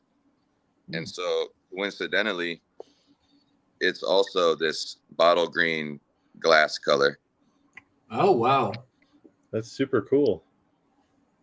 So it's just something that I trip on, like when I'm studying the earth and, what are all these things and how did they get there and what do they mean? And,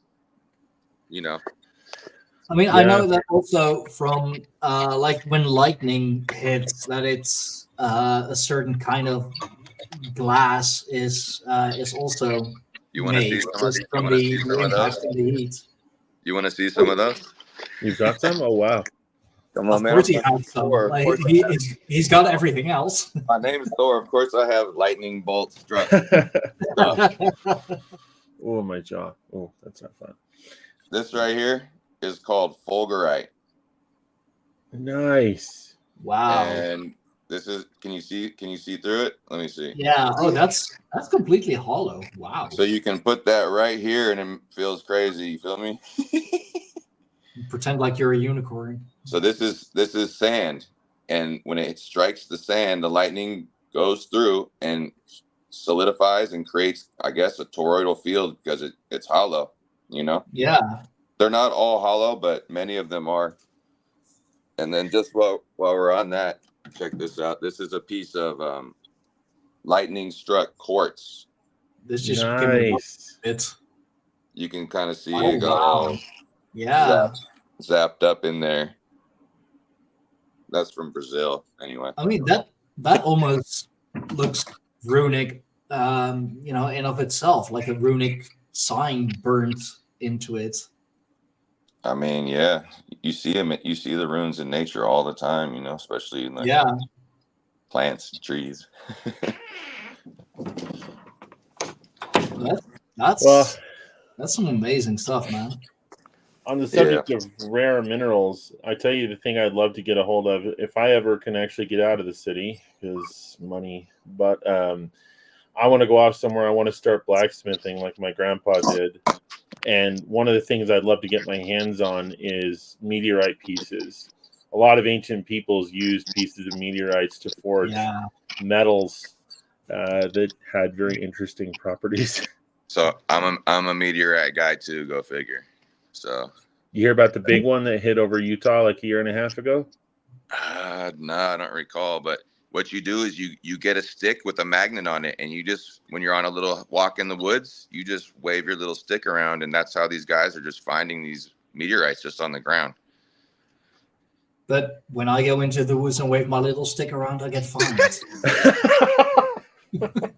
Either that or the deer look at you funny.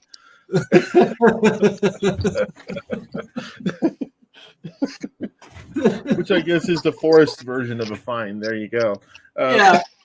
Sorry, guys, I had to. Pull out your divination rod. But yeah, something like that. Then you start getting into Joseph Smith there. But anyway, No, he was very skilled at that apparently. It's real. It's real. But no, there was a meteor though that actually hit in the Rocky Mountains up here. It was the size of like a school bus. Whoa. When it actually impacted. And so there were pieces of it like all over up in the mountains up here. That's why I was surprised you didn't hear about it. Dude, I've met meteor hunters, and like you find one meteor and you can retire off one meteor. The guy was like, I found this one that was worth $1 million, and I've just been cutting a slice off of it and selling one slice a year. Yep. And that's just from one meteorite. Wow. Yeah, there were whole teams of guys.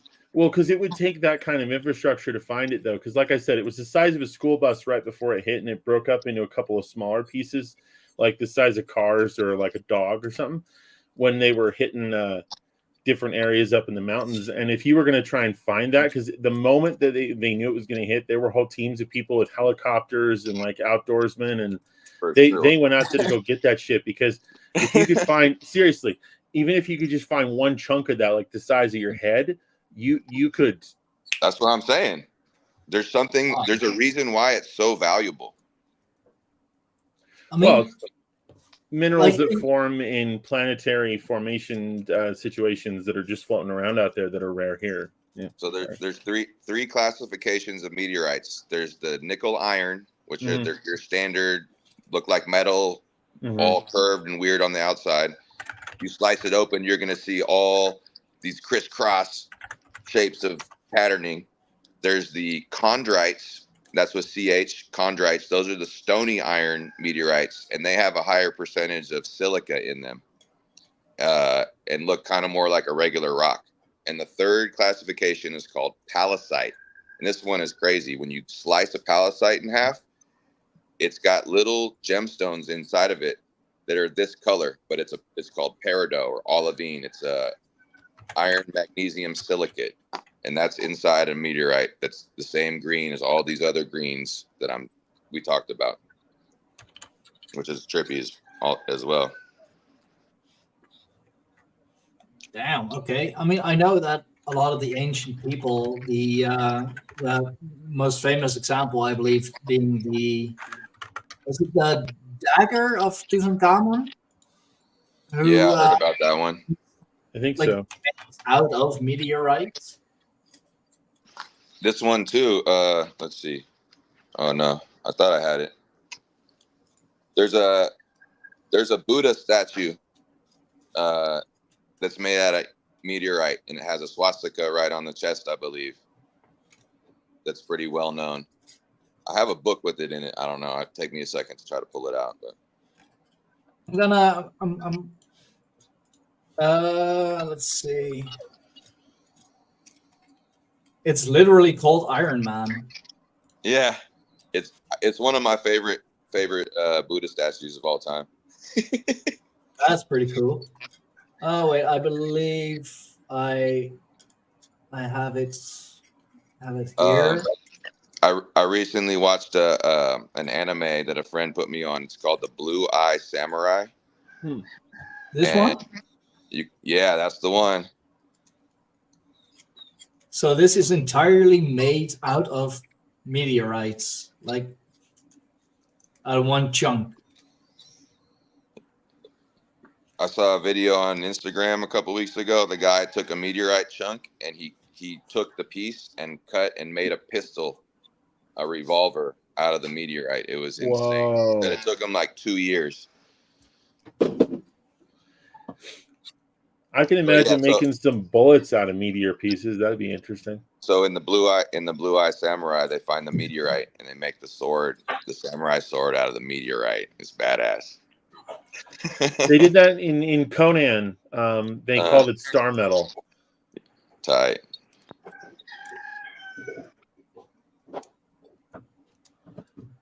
What's going off?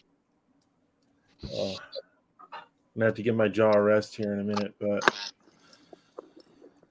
yeah, man, good connecting with you guys. Yeah. This has been an awesome talk. I mean, dude, I think I have I have the topic for the next round. It was like I want to get more into the meteorites and all of that. And I mean, if just one meteorite, if you can like live off that, dude, I'm gonna become a meteorite hunter. I'm just All right. So what you do is you have to comb the news for any. Oh, there's a meteor strike that happened in this little town. You go there the next day. That's the type. If Yeah. like you really gonna do it, you go there the next day with your magnetic stick. You're talking to people. I heard you can even find little ones on people's roofs in their gutters, like little tiny ones that fall. Oh, I've that heard wouldn't stories of surprise me. I've heard stories of them falling and people picking them up and they're not even hot. Yeah. Huh. Stein, I linked a news story if you just in case you were Yeah. curious about that one that hit us, because I was shocked until I thought about it and realized how much they're worth, how fast these guys mobilized. They as soon as it was announced that it was gonna hit up in the mountains up northeast of here, there were like several teams, like almost corporate level meteor hunters with, I'm serious, with like helicopters and everything. So Wow. one of the biggest gem shows in the world is actually happening right now in Tucson, Arizona. And I went for 10 years straight as a collector and reseller and hobbyist and crystal guy. And I actually met some of the guys that are on like the meteor hunter shows and talked to those guys for years. Yeah. Yeah, it's a lifestyle, man, for sure. Like these guys are out in the deserts of like, the middle of nowhere, Yeah. You can't have a day job and also right, because you have to just drop everything. And then I mean, yep. like if it's worth it, if just like a piece of meteorizing that you like, or like you said, slice a piece off and sell it like on a regular basis. If that can be a living, if that can, like, if just that is enough, it's fucking worth it. I've met those people. I'm telling you, it is a living for sure. You get to travel the world too. Think about it. Yeah. Yeah, I mean that way, like I can do what I want to do, which is just host roundtables, do podcasting, write, and all of that. I mean, the only reason I'm not doing that full time right now is because, well, Have money. to pay the bills. Yeah. Yeah. So if I could just like find a fucking meteorite and Well, in Sanskrit, the word mani means stone, like manifest. So maybe you just need to find the right stone to manifest your mani. Yeah. There you go. I gotta go lay down, but yeah, no, you do that, bro. Thank you for jumping on. I know it's been absolutely. quite the It's nice to meet you, invasive Thor. surgery. Same way, brother. Nice to Hope see you you're again, Lum. heal up Stein, fast, thank man. you.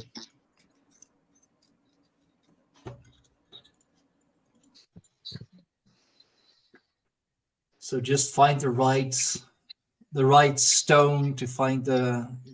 So think of like a clear quartz crystal as an amplifier. So all technology is based on the ability of the quartz crystal to store energy and to be on a perfect syncopation. That's why quartz is used in all watches, computer chips, obviously.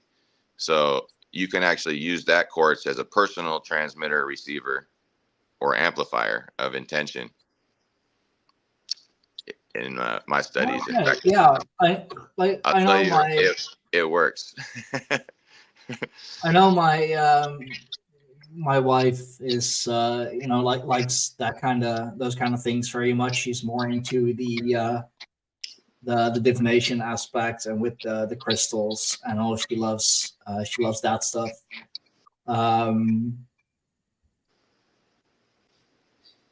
Is that black obsidian or Obsidian mirror? Yeah.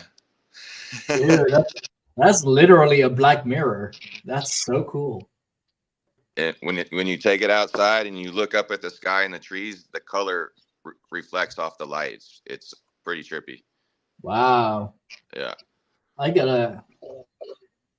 Huh. This is a typical. Give me your address. I'll send you one. Sure. Maybe that's the money. That's the stone you need right now. Yeah, for sure. I mean, this is a typical man thing to say, but I should listen to my wife more, I guess. Hey, women got that intuition. You know what I'm saying? That they do. That they do. Like maybe I should listen to her intuition more often. You gotta Seems pay to be you gotta pay the tuition. You know. true. God, you are a Rock Saga enthusiast. I mean, I was into words before I found the saga, and the saga just took it to the next level. So. I mean, I'm doing a part 2 with Dustin this Friday. It should be, I believe. Yeah, Friday or Saturday. Like, I'm gonna make it into a whole freaking series because I'm gonna get the tribal thing. How are you? Gonna get him. I did a online order. What's the name? It's under the name Connor C. Mute. He is muted there. Connor C. Okay, I see it. Awesome. Already. Ironic thing is he is muted, but somehow I see that. Yeah, that's weird. Oh well. So let's just eavesdrop, see what's up. No, but like the book saga, I heard about it. Thought it was quite interesting. The tribal thing. Josh Dalvash, J. Ash Odinson. He traveled to the Buck Tower. He lives in Florida, so it wasn't that far from me. Doing well. How are you? Oh, that's right. Thank you. Okay. Limer, maybe you want to try and mute yourself again if you're going to have personal conversations. Oh my gosh, I'm so sorry. No, it's okay. I mean, you were muted, but somehow we were still able to hear it. No biggie. This, I'm not cutting or editing any of this show, so hope it wasn't anything too personal. Because you just doxed yourself, homie. Oh yeah, I did. No, but the whole Buck saga and how it goes into into cymatics, into language, into connections and all of that, and the root language and all of that. It's so incredibly fascinating, and I did some stuff before with Andy from the Deep Share podcast, and he's been I saw that he went into the Buck saga more and more and more, and then did a whole has a whole Telegram group and a Finnish group and a German group and all of that. So I love doing series on a certain topic. I mean a one-off show, sure, but if it's such a fascinating topic and goes as deep as the Buck saga can go, I love doing multiple shows on it. I mean, I know the Buck saga is controversial. I mean, a lot of people have their opinions on it. Yeah, for sure.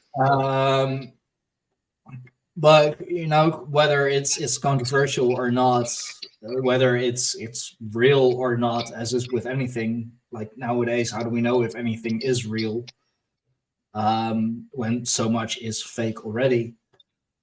Even if it's not, just going into things like root language, really pulling words apart and looking at the individual meanings, or just a different spin on the stories that we know. There is still much to learn from it and things to think about. So I'm definitely gonna do.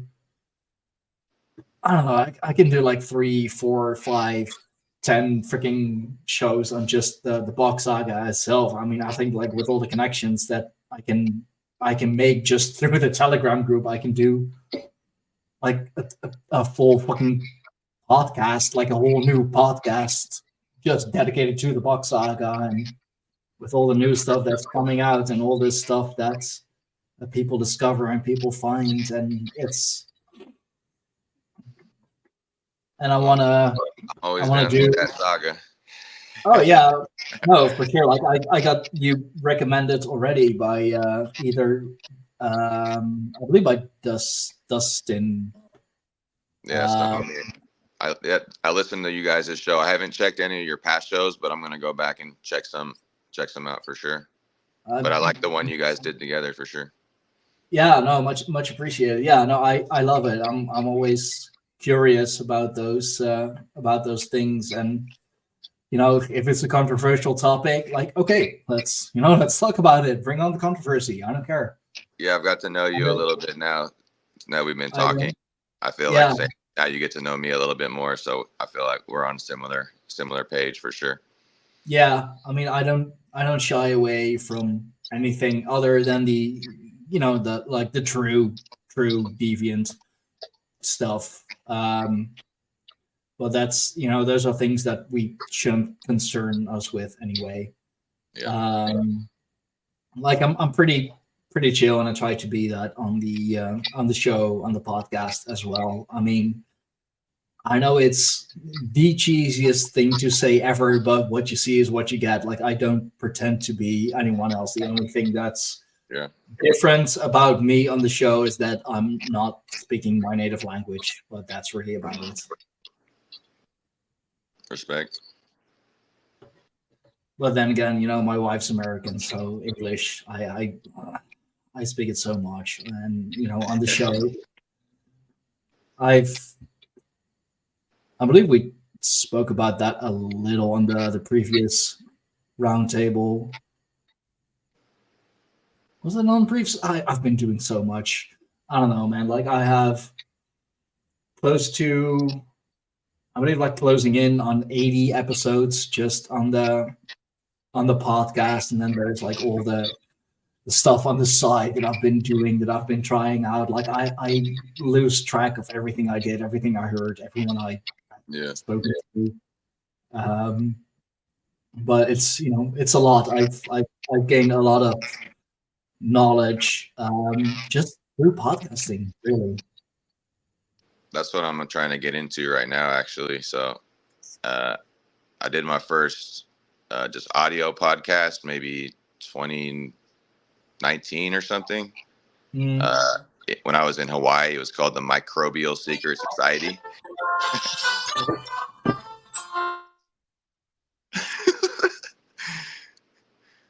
Anyway, yeah, Microbial Secret Society. And we ended up talking about, farming, because I was in Hawaii for a natural farming class. And it's basically a cheap and natural way to produce all of the inputs you need on your farm organically. And so I learned to do that in Hawaii on the Big Island with Drake. Shout out Drake's Natural Farming Hawaii. And he had me on. That was my first audio podcast many years ago. And then recently, Andy had me on Deep Share to discuss Box Saga, and I came on a second time. So shout out Andy. Thanks for having me on, busting my visual video podcast cherry. And then I guess, what was it? Last Saturday, I went live with Old World Florida, he actually has the biggest, most watched video on YouTube of the Box Saga. So I went live with Old World Florida Saturday night to discuss Box Saga. I don't know if you got that yet. I'm following like so many podcasts and podcasters. It's hard to keep track of. Like, there are only so many hours in a day, and so many information that I can So yeah, Thank you. I was And saying- sorry, that was my dad. That's all good. I tried to keep talking. Yeah, well, thanks. I hate those silences. But so But yeah, I was saying I did my first on video podcast with Andy. Did a couple deep shares with him, and then I was just on Old War Florida's YouTube channel doing a live on Box Saga on Saturday. And then over Florida, is Pardon? that not that's Narco Longo, right? Yeah. Yeah, I know. Josh is a big fan of his work. Yeah, we've been kind of speaking for like the last 6 months, and he's been wanting me to come on and chat, and we finally made it happen. But yeah, I'm trying to get my own thing going. I'm trying to do a little fundraising right now for this. I'm on my phone right now, so I'm trying to get my computer set up and get all that and get the internet. Yeah. I'm kind of out here in the mountains, so it's a little different than being in the city. Yeah, no, I get that. I mean, podcasting is a whole lot of fun. There's of course still a stigma to it. It's kind of like the girls who need therapy make an OnlyFans, guys who need therapy make a podcast. I never heard that one. That's good. Yeah, and it's I mean, goddamn, if it isn't true, like podcasting can be therapeutic.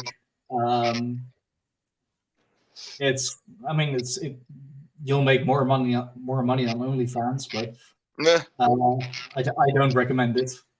I recommend podcasting instead. It's much more fun, healthier too. Yeah. You can More keep wholesome. Yeah, that's what. Yeah, more wholesome.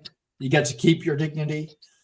Well, it's cool. Like I'm chatting to you in the other side of the world right now. You know what I mean? Yeah. Like I remember before the internet and before cell phones. That's how old I am. It's been a crazy one, I'll tell you. Oh man, I'm born in '92, so I really grew up with the rise of the internet and all. I remember that. I believe we were the first ones in the whole street to truly have our own computer, and that was a big fucking deal back then. And now, what do we don't have? I got a smartphone. I'm on my laptop right now. I got my my PC hooked up to my my television.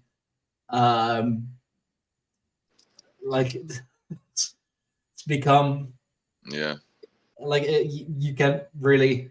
I mean, you can live without technology, but it's getting much harder nowadays, especially since they're pushing everything to be online.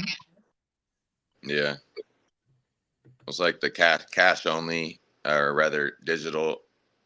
People don't accept cash anymore. Some places. Yeah, that's how it started.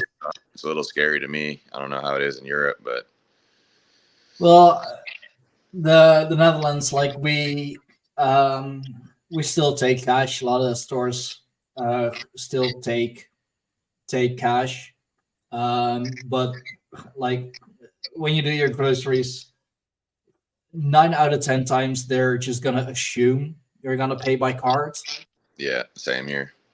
So when you pull out cash, it's like, oh shit, cancel the electronic transaction, and it's like, oh, cash.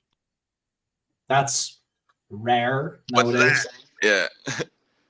Yeah, I went to try to get some food the other day, and I called it in. I went to pick it up, and they were like, "Oh, we don't accept cash anymore. There's been so many robberies in the area. We're scared to keep money in our till." Yeah, we have had a lot of those as well, where they'll try to blow up the ATM machines. I mean, they did shit in Oakland the other day. They Mhm. ran a backhoe through the gas station while the clerk was in the gas station, and then Oh, used the yo. claw of the backhoe to try to claw the ATM machine out, and they weren't able to do it, and they left after like 5 minutes. That's damn. Okay, like how bad do you want the cash? Like, Jesus.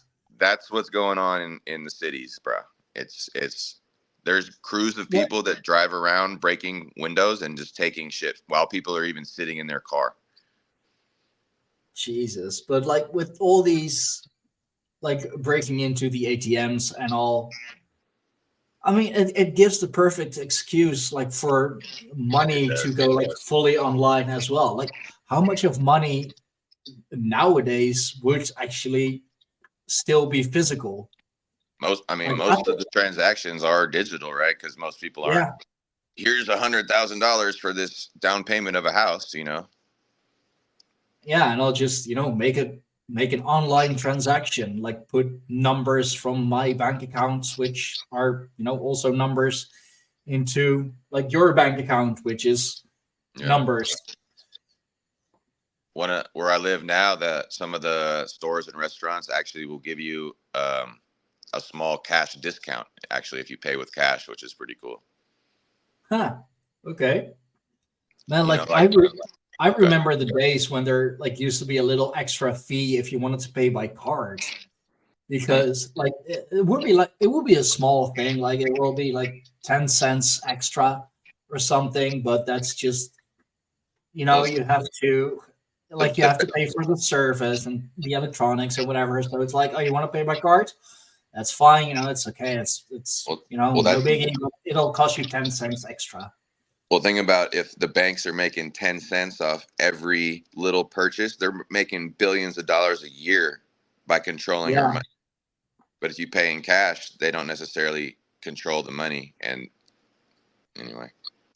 Yeah, I know. I mean, that's if we're talking about the the banks and the big money people, the Rothschilds, for example, they make like what is it, 2 million? I want to say like Second. 2 million, 2 million an hour, 2 million a minute, just I from the wouldn't doubt bank it. I wouldn't doubt it. transactions alone.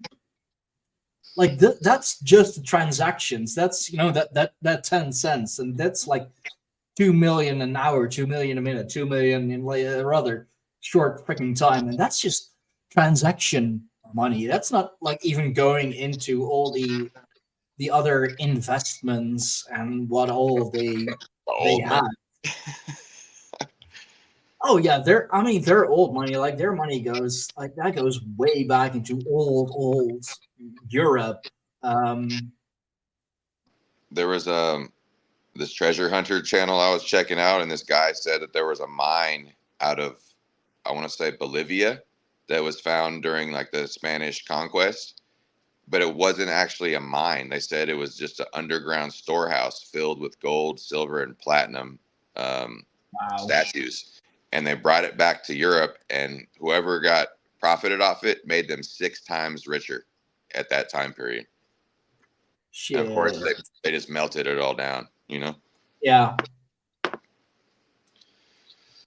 I mean, that's like with all those underground bunkers and the upper tiers of society, how much, like especially now, how much of them are like quite literally going underground. The most known one at the moment, or the most talked about one, being Zuckerberg, of course. With his underground lair in Hawaii, I believe. Like Jesus, like how much of an evil boss are you trying to be? Like you're literally creating your own underground lair. Who's the other guy? The Amazon guy, Bozo. Yeah, Bezos. Yeah, Apparently, yeah, he's a bozo, but yeah. where is he at? And someone said he's maybe in Colorado, and he's building his bunker in some huge mountain. And Yeah. apparently, he's saying that he's building a giant clock in the mountain. I didn't look into it. Someone just told me that. I mean, the dude is Oh man, like he truly is the richest fucking man on the planet. Like I saw something like fucking years ago. If he were to spend, and this is just spend $18 million a day every day, then by the time he, leaves this mortal plane, he still wouldn't have run out of money. That's 18 million a day, every day, and by the end of his life, he still has money left. So then we're looking at the picture of that there's enough abundance and wealth on this earth to actually create a paradise again and live in harmony, but it's being held back, which disgusts me. Yeah, I mean it is like those, you can say like what you want about the top 1% and all, but they are literally money hoarders. Yeah, I think there's a lot of underground tunnels that have been built over the millions of years of humanity, and Yeah, could even maybe go hundreds, if not thousands of miles to other continents, underseas even. Just the amount of lava tubes that go off of Hawaii is pretty trippy, and some of those lava tubes could be fully hollowed out and not filled with water, and that could even be a way of traveling, and who knows. I mean, like the most well-known example that I know of is like the abandoned metro tunnels in like New York, for example. And like we're talking like hundreds and hundreds of miles of abandoned tunnels just underneath one city. Imagine how much is running like throughout the country, or indeed like between continents. I mean, everybody's like also always talking about the tunnels like leading to Vatican City. I mean, Hmm. how much tunnels would be underneath that little part of the world? There's a guy, I think he was an Italian immigrant that moved to Fresno, California, and I don't Mhm. know how long it took him, but by himself he dug a multiple acre underground house. It's insane, and he planted trees underground, so when the trees grew up out, they come out of the top of the earth, and you can just pick the fruit from the surface level. And he has water underneath and a little place to keep fish and multiple rooms. It was insane. One guy by himself. Wow. So just imagine like having a team of hundreds or thousands of people digging back in the day, you know? Yeah, like or like nowadays, quite literally have contractors do it for you. Or here's one too, if all of these giant trees existed, maybe the roots of the trees rotted out, and those are some hollow tunnels that are under in these cave systems, are actually the remnants of the underground of all these tree root systems. And that would span for like another hundreds and hundreds of miles. Like if things like the Devil's Tower was indeed a tree, like just imagine how big and how deep the roots would go. For I mean, sure. that's yeah. Well, like I think living underground, you can make it happen. You can. I mean, the guy literally, like made proof of it.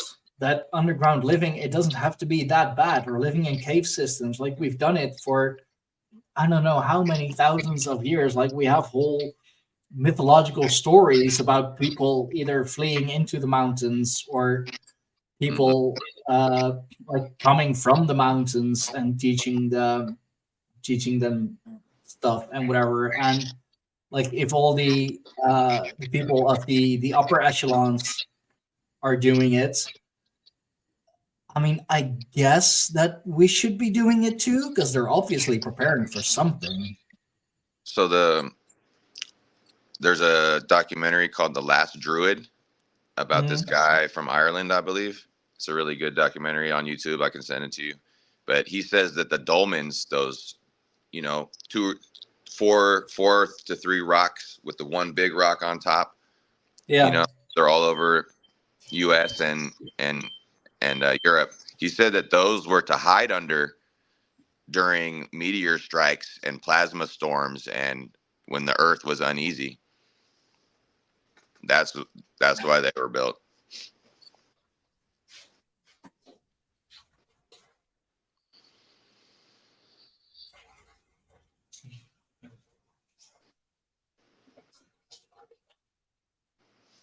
But yeah, there's a Robert Sepper book. I'm sure some of y'all are familiar with Robert Sepper. Called Gods. Oh yeah, we know Robert Sepper. So All right, one of he has some one of his- interesting theories. One of his books is called Gods with Amnesia. I can actually see it right over here on the Yeah. floor. And in that book, he actually details how it is possible to live underground. And that the first few chapters are about how the actual photon light can still travel through the earth and can have plants growing without actual having full light shining on it. And he talks about all of these different tunnel systems and civilizations and stories that came in and out of tunnels over time. It's actually a pretty interesting read. Yeah, I mean, like that's literally how a seed grows, right? Because if light or the energy of the sun like wasn't able to penetrate the earth or or the dirt or like whatever, then putting a seed in the ground is basically a death sentence. It's like, how do you want something not to grow? Put it in the ground, but somehow, some Yeah. way, you put it in the ground and the seed still finds a way to grow towards the light. So, but like, I mean, we all know there is some intelligence in plants and they grow towards the light. So somehow, even literally being buried, the plant knows where the light is and where to go to. Yeah. And I mean, like, that's, you can, like, their whole theories, their whole like speculations and whatever, like with the hollow earth theory, for example, which is absolutely fascinating. And supposedly the giants, for example, like living in the hollow earth and like every once in a while coming back up to the surface just to kind of like check on humanity, like check how we're doing. And I mean, like I said, the stories have to come from somewhere, so there has to be some truth to it. I mean, there's enough giant skeletons too that you can look at that, and then maybe the Native American stories that go with that is pretty interesting too. Yeah, I mean, I did three shows with Joshua, our tribal thing on that. One of which we were joined by no, Deep Share. I forgot his name, but yeah, we did a three-part show, three-part series on the Giants. And Cool. I'd have to check that one. let's see. Yeah, found it. Like I said, I've done so many things. Yeah, like we did giants, we did dwarves, pygmies, and all of that. Multiple hours of just talking about giants and talking about like very, very small people, very little people. Yeah, like the Hawaiian Islands and like New Zealand, the Maori have a lot of tales of little people, and that they were the initial inhabitants that were there before they got there. And then there's a really cool documentary. I think it's either called Skeletons in the Cupboard or Closet, and then there's another one called Cousins at Sea. And the filmmaker actually goes to New Zealand, and there's a whole village that is little hobbit holes in the ground that you have to crawl into if you're our size. And they go into all these little rooms, and then they have all these elders telling the story of these little people that were there before they got there, and they taught them how to fish and make nets and stuff like that. You'll find those stories all over the world. I mean, here in Europe, you have the dwarves, the kobolds, the brownies. You'll find them especially in like in barns and on farmlands and all of that. They're helping the farmer with with the land and with the caretaking of the animals. And in trade for that, all they ask is like some respect, that their work is getting respected, and like maybe a bowl of milk, or like some fabric that they can make their garments out of. Like there are whole folk stories told about that. The most famous one here in the Netherlands being about the kabouters, the tonte, for example, which is different from a dwarf. Like it's not the same. It's similar, but not the same. Like, see, I can, gnome or a leprechaun, but it's just like a very, very small person. It's like they're not dwarven, as that their like body is not how our body is. We're just very small versions of how we are. Is that what you mean? Yeah, something like that. Oh yeah, this is the it's a rather small picture, but I mean, like that's really a like stories throughout Europe and throughout the Netherlands. Like the kind of look like the famous garden gnomes, if you will, like with the red pointy hats and all. Yeah, there's a better picture. So I've heard some stories recently of, like, I forget what they called them, but it was I think it was in Canada, that there's a name for just like people that they're not like shrunken, like, I know this is a bad word, but they're not like a midget dwarf. Yeah. They're like still the same like proportions as we are, but they're just maybe like this big or that big, and and I recently heard a story about them that was very trippy. And I mean, Josh, in one of the podcasts we did on the little people, goes into the what is called the ant people, who are literally the size of an ant, or like they ride on ants. Trip. And like there are even people say that that's where the stories of the stork bringing the babies come from. That it's like that some humans, some people were like literally so freaking small that a stork would be able to scoop them up and take them somewhere. Why not? I mean, like, like I keep saying, the stories have to come from somewhere. They're not just imagined. It's not just, it's an overly rich imagination of our ancestors. Like they had no idea what they were looking at, so they just made up these stories about it. I mean, imagine like in a few hundred years, like our families or the people that will, live then, saying that about us. Like, oh no, those are just made up stories. They had a overly rich imagination. Like, back unto dust. Yeah, I mean, dude, like I can imagine like us from the other side, just like kind of hearing that or seeing that, and be like, dude, no, that shit actually happened. Like, come on, man.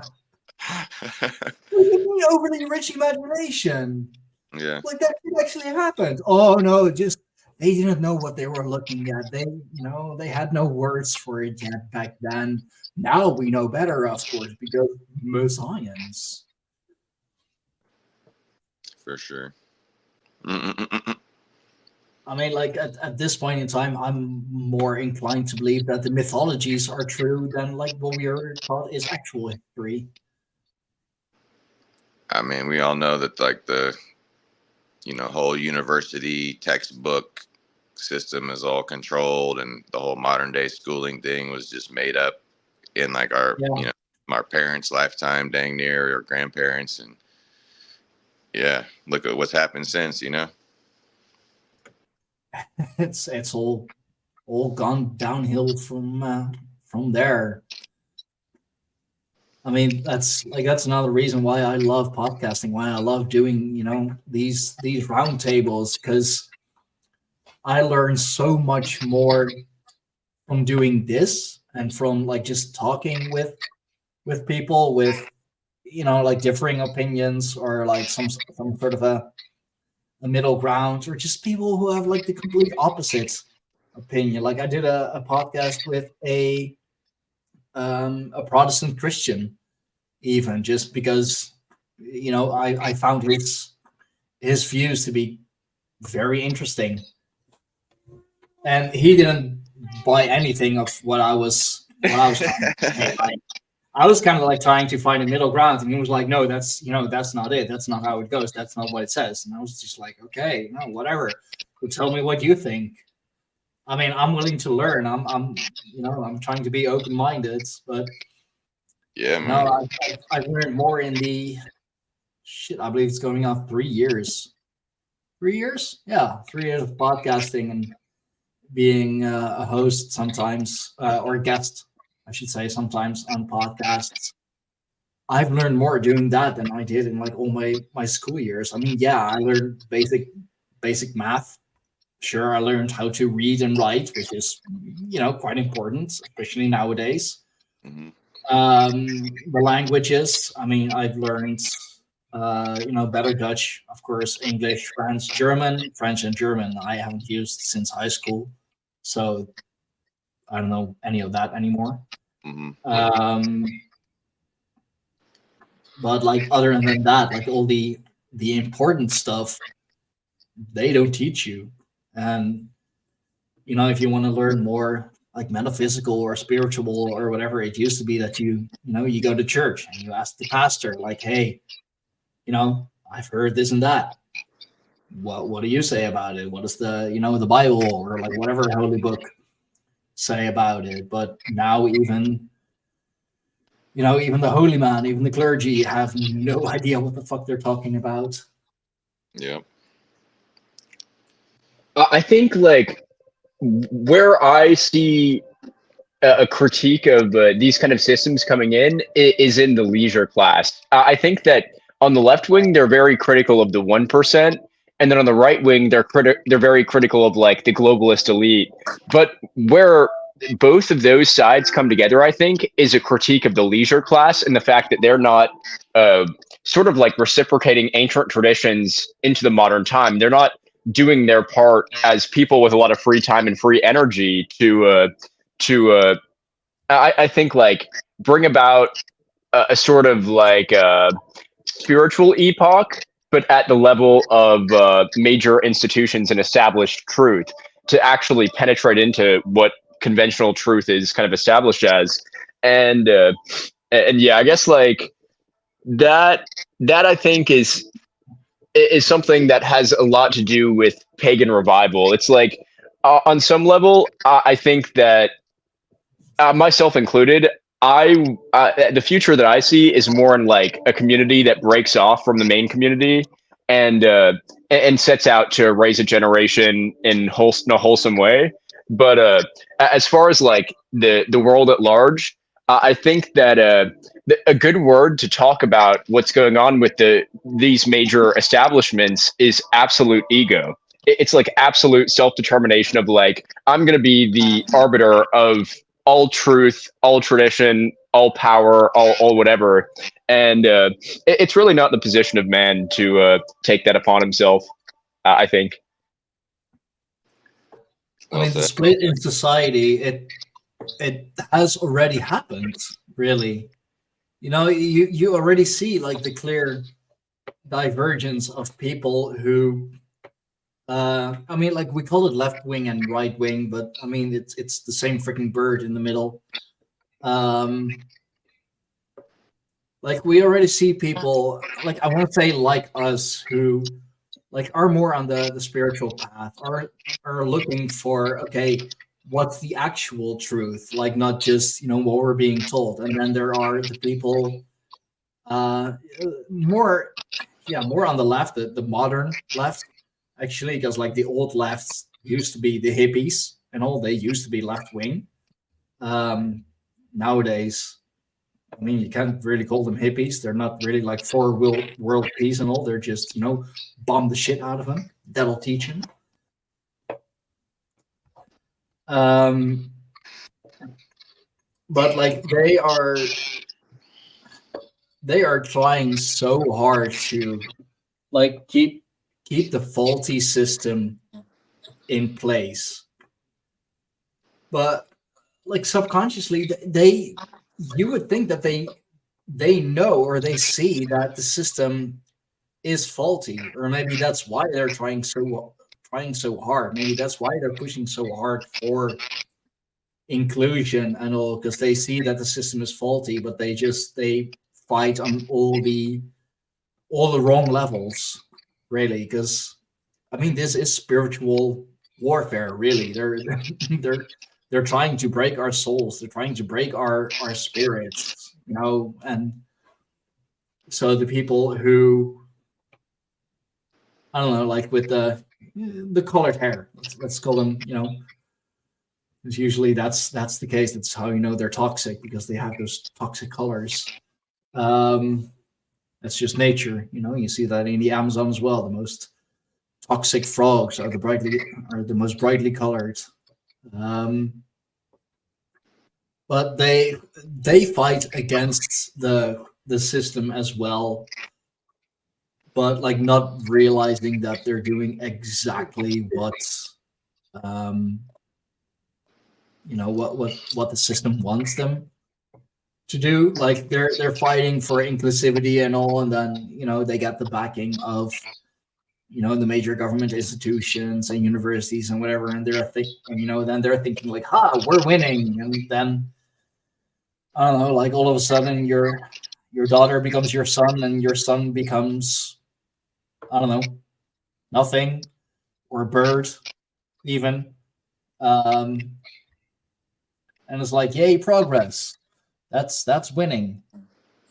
um so I don't know, it's the split is already here. Like the mental splits, the spiritual split is already here. It's now like just a matter of like truly separating the people, and even that's like going on as well. I mean, Lord Jesus, like you moved out of the city, like into a more rural part. Like we see that happening more and more. Like even in a tiny country as the Netherlands, for example. Like my parents, they moved to the city because here was the university, and that's where they could do their studies, and buy a home and raise a child, 3 kids actually. And now like people of my generation are just like, get me the hell out of here. Like the city isn't a place for What I family. The noticed, city isn't a place for kids. what I noticed during COVID is that a lot of jobs that didn't get destroyed went remote. And so you have all these jobs now that you can work from home. So what a lot of people actually did was they were able to move out of these cities into more desirable places and still be able to work from home. So I saw that happening a lot. Yeah. And one thing I was going to touch on is like, we have like good traditions and bad traditions. You know, there's good karma and bad karma. There's, you know, and how much of that was like taught to us or inherited from, where we came from, for per se. And then it's kind of like our job now as thinkers and seers to kind of, push away all the stuff that no longer serves us and really focus on on the traditions that are useful and helpful, and maybe just try to banish all the stuff that's been maybe in just a couple generations burned into the memories of the people before us, now that they think that that's the way and that's the standard, when in reality it's not.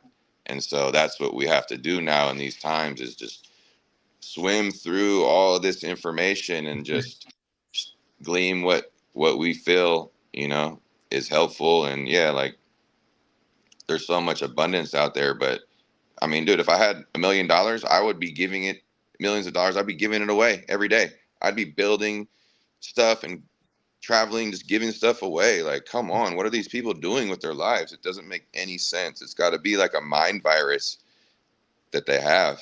It doesn't make sense. I think it is, actually, because, if you're like, take Bezos, for example, like I said, with the 18 million a day, and by the end of his lifetime, he still has money left. Like, what are you going to do with that money?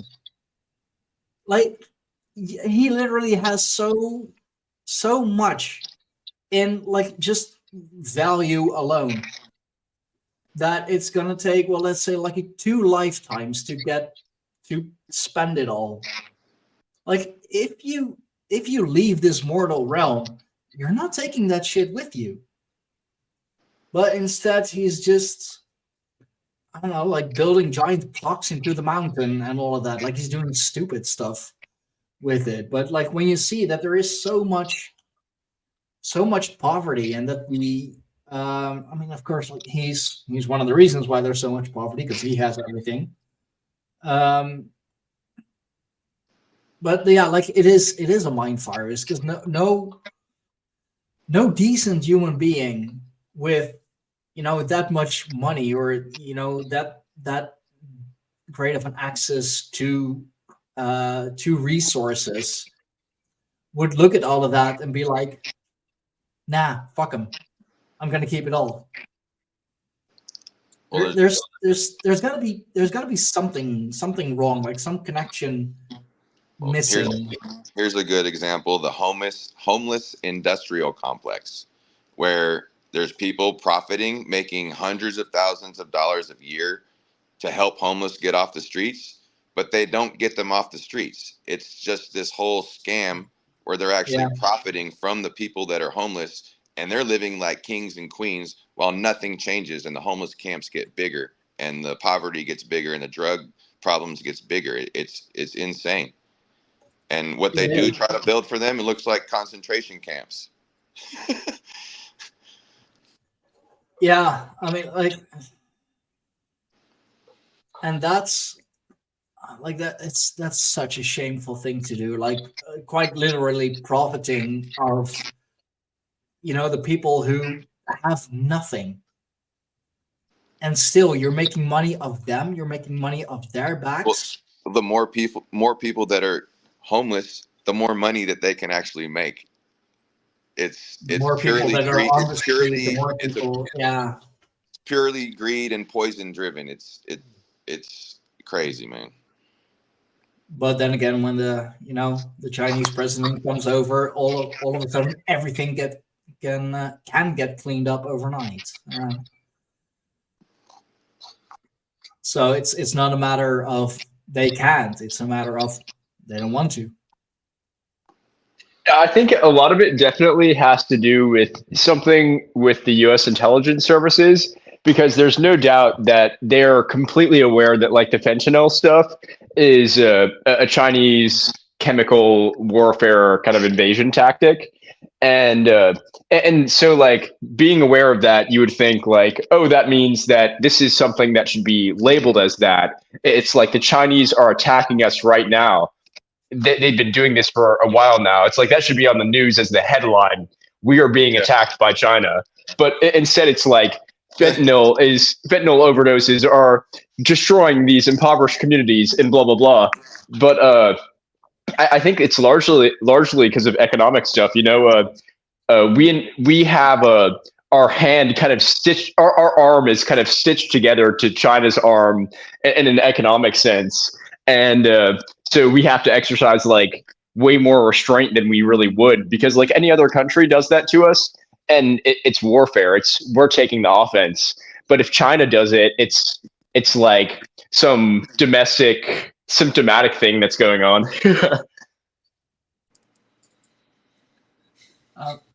I think it's, because China, like they are, or, at least on the outside, they seem to be like a legit superpower. And I think that's why the US at least is trying so hard to keep them as, well, not necessarily an ally, but like preferably not an enemy. Because I mean, the US, they're, you guys, you have a great navy. You're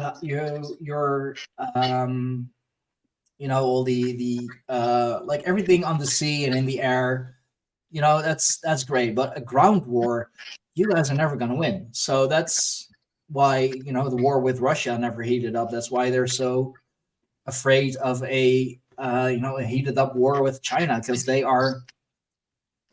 really have put all their money and their strength in a standing army, a land-based army. And like, yeah, you got planes and like all of that. And I mean, Well, actually, the country of America is the most armed country in the world because so many people in America are allowed to own guns. yeah, There's like, I forgot what it is, but I think it's like there's at least 10 guns per person, if not more now in the US. It's part of the culture. We're the only country that so-called had a revolution that worked, so-called. I mean, it was a revolution, but to say it worked, Whatever. You know what I'm saying? Someone won, for, someone for, lost. I don't for know. the people who made a good profit of it. Yeah. Yeah. There's a good book called War is a Racket. I haven't actually read it, but I saw someone do a presentation on the statistics, and that video, either he removed it or it got deleted. But Yeah, that the wouldn't people surprise me. the people that make money off the war, oh my God, he broke it all down. You know how there's in the US, there's all these military surplus stores, and they're selling Yeah. this stuff that, it's from like probably like what is it called? Like Korea and, those later little wars and whatnot. But there's so much stuff that's never even was used, right? And so the guy said that they own all the companies that make all of the stuff for the army, and they say, okay, we need 100,000 tents.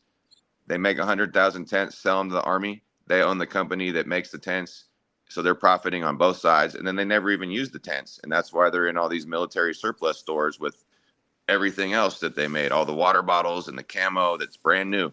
It's just rotting because it's 40, Yeah. 50, 60 years old. And I just, I believe just yesterday saw a video about like the most dangerous arms dealer in the world. The one you traded for a training basketball player. Seems like a fair trade. But I mean, like his business really came with the fall of the Soviet Union. Like speaking of like military surplus and whatever, like all that stuff was like quite literally left to rot, because like none of the soldiers or guards or whatever gave a shit about it, because their paychecks stopped coming in. It's like, you're not paying me shit, so why should I do anything? So when somebody comes along and is like, hey, I'll take it from you, it's like, okay, good, have it. And that's why you see all those African tribes fighting each other with AK-47s. Like that's all old Soviet stuff, or those, like, not even going into like private military and all. Jesus, that's big business. But like that was all scary. Yeah, like that was all old Soviet stuff, and there was so much left. And this, like, the Soviet Union, because it collapsed, nobody was batting an eye, nobody gave a shit. So you could sell it to anyone, everyone, really. I mean, they were practically giving it away because this huge freaking fighter jet, you want it? Okay, have it. Come get it. Yeah. And then you sell it to like some other superpower. And like there are even theories that, the only reason he was hunted so bad is because, like you guys were funding the other sides. So, you were just trying to take out the competition. I even heard they sold the submarines to South America, and they were using them to transport a certain substance from South America around the world in these submarines. Oh yeah. Wonder where they got the subs. The war on drugs. The only thing that it did was bring in more drugs. Yep. Like you should have a war on no way that's already happening, but like here in Europe. I was gonna say like a war on farmers, but that's happening here in Europe. Not that you would know of it if you watch the news, but it's happening for sure. Oh, I seen it on the I look deep enough to see that kind of stuff, but yeah. I respect all that, I mean, all it's doing is getting them riled up, and I mean, if you fuck with the farmers, you fuck with our food. That's a tradition too that's been around from family to family for a long time. They know how to do a lot of things. Those farmers, I'll tell you what, problem solved. Like most of them, like most of the farmers, most of the like the farming businesses and whatever, they are a family business. Yeah. Well, their grandfather started the company, and daughter dearest and son dearest, like. Well, that's it over, and then their kids take it over from them, and it's a double whammy. It's the attack on the mom and pop and the attack on the food supply at the same time by trying to infiltrate with all this AI farming drone sensors and whatever they're trying to do, and bug paste and whatever. What kind of animals eat insects? I don't know. Yeah, no, exactly. Like, fuck steak. Just give me a grasshopper burger or whatever. That seems. Yeah, no thanks. I mean, you go to certain parts of like South America or Asia that I've been to, they're eating the bugs, but it's an option. Yeah, exactly. Like it's not their main source of food. It's not their main source of protein. It's something that you can get. Like I said before, I've been to China. I've seen the markets and all of that. Like, yeah, you can get it, but it's not like that's their main source, because they know damn well that's not happening. If you just eat bugs and whatever, like you're gonna fucking starve to death. Yeah. There was a video I saw that showed I don't know where the statistics came from, but it was all the animals that were eaten in 1 year by humanity. And it started with like, something very low in the like hundreds of thousands. And then at the top animal, they said is the chicken. And there was 75 billion chickens a year eaten. I was like, whoa, that's wild. And there were some animals on there I didn't even think people ate. Like people are eating camels. That's probably more in like the Middle East or whatever. Yeah, I mean, obviously wherever there's camels. So, someone I know drank camel milk. They said it was not good. I mean, now I'm like quite curious. How would a camel steak taste like? Like, what kind of meat would it be? I've got a buddy who's tasted it. He went to this shop and they have like beef jerky from every kind of animal you could imagine almost. And one of those was it was a bunch of funky ones, but there was like moose and like different kinds of snake. But yeah. I mean, I know that in the like down under, for example, they'll eat kangaroo and all of that. It's quite a kangaroo steak. I've been to a Australian restaurant where they would serve things like kangaroo steak or kangaroo meats, and I mean it's something you'll have to get used to. But I guess if there's an overabundance of those animals, like, why not? When I was in Peru, The most expensive meat on all the menus was the guinea pig. Yeah. And we keep them as pets. Yeah, they too. They raise them as pets. They feed them all the good stuff, and then when it's time to eat them, they give thanks. And what are we having for Christmas dinner? Oh yeah, it's it was your pets, but now it's dinner. But like that's that's another discussion like I see so often. But that's something like those vegans will love to bring up. Like, where do you draw the line between pets and food? I've actually done a podcast with someone, and she is vegan, but like she's calling out like the whole meat industry and whatever, and she claims to be a dog farmer. So like actual, well, like it's so funny. Like on Twitter, all the posts that that she places on there on the platform, she copies it from things that she actually sees from from the meat industry, but instead of cow or pig or chicken or whatever, I see it. They'll put dog in Yeah. it, just like to call out on the hypocrisy. And it's like, hey, that's an animal. You can eat it. Oh no, but that's a pet. Still an animal, it's still meat. Yeah. No, in fact, an ethical form of meat. Yeah, I mean, man's best friends, man's best source of protein. Some guy once said in South America, he was actually a European guy, but he said, yeah, why would you have one of these little dogs that everyone carries around? Because if shit hits the fan, you might have to eat your pet, and there's not going to be much meat on that. Dude, that's a snack.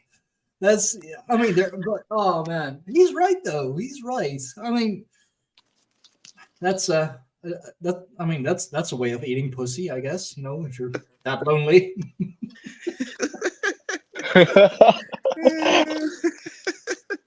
No, I mean, if I were to eat this one, I mean, first of all, he definitely wouldn't let me. He's too years for that. But my wife would absolutely kill me if I were to do that. Understandably, that precious kitty. Yeah, the precious ginger kitty.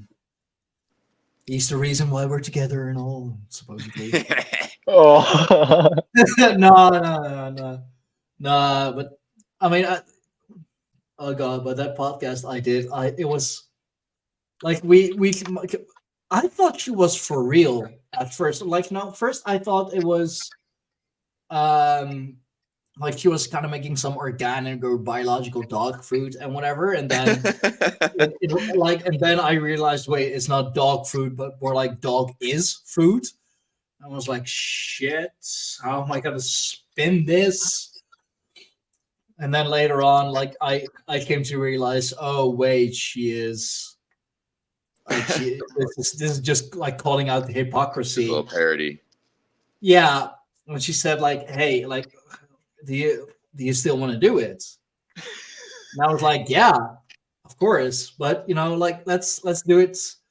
Let's make it a like kind of like a double kind of show. Like for the first half, we'll keep up the charade. Like we'll keep it real. Like I'll play along, but then for the second half, the actual one. Well, and oh man, like I got comments on that. People were pissed. Triggered. Oh yeah, like for real. But I was like, I thought it was so fucking funny, but like halfway through the show, I mean, I kept a pretty good poker face, and I got. I believe it. the people who knew, like the most of the the inner circle in the tribe, they knew, and they were like, "Dude, you kept such a poker face." Like halfway through the show, I was like, I can't keep this up. So my guest just like she asks, like, shall we just, shall we drop it? And I was like, yeah, let's, because I can't keep a straight face. Elwood dog meats was it? But like not actual dog meat. That was the funniest bit because. But so like that was definitely one of the harder podcasts I did.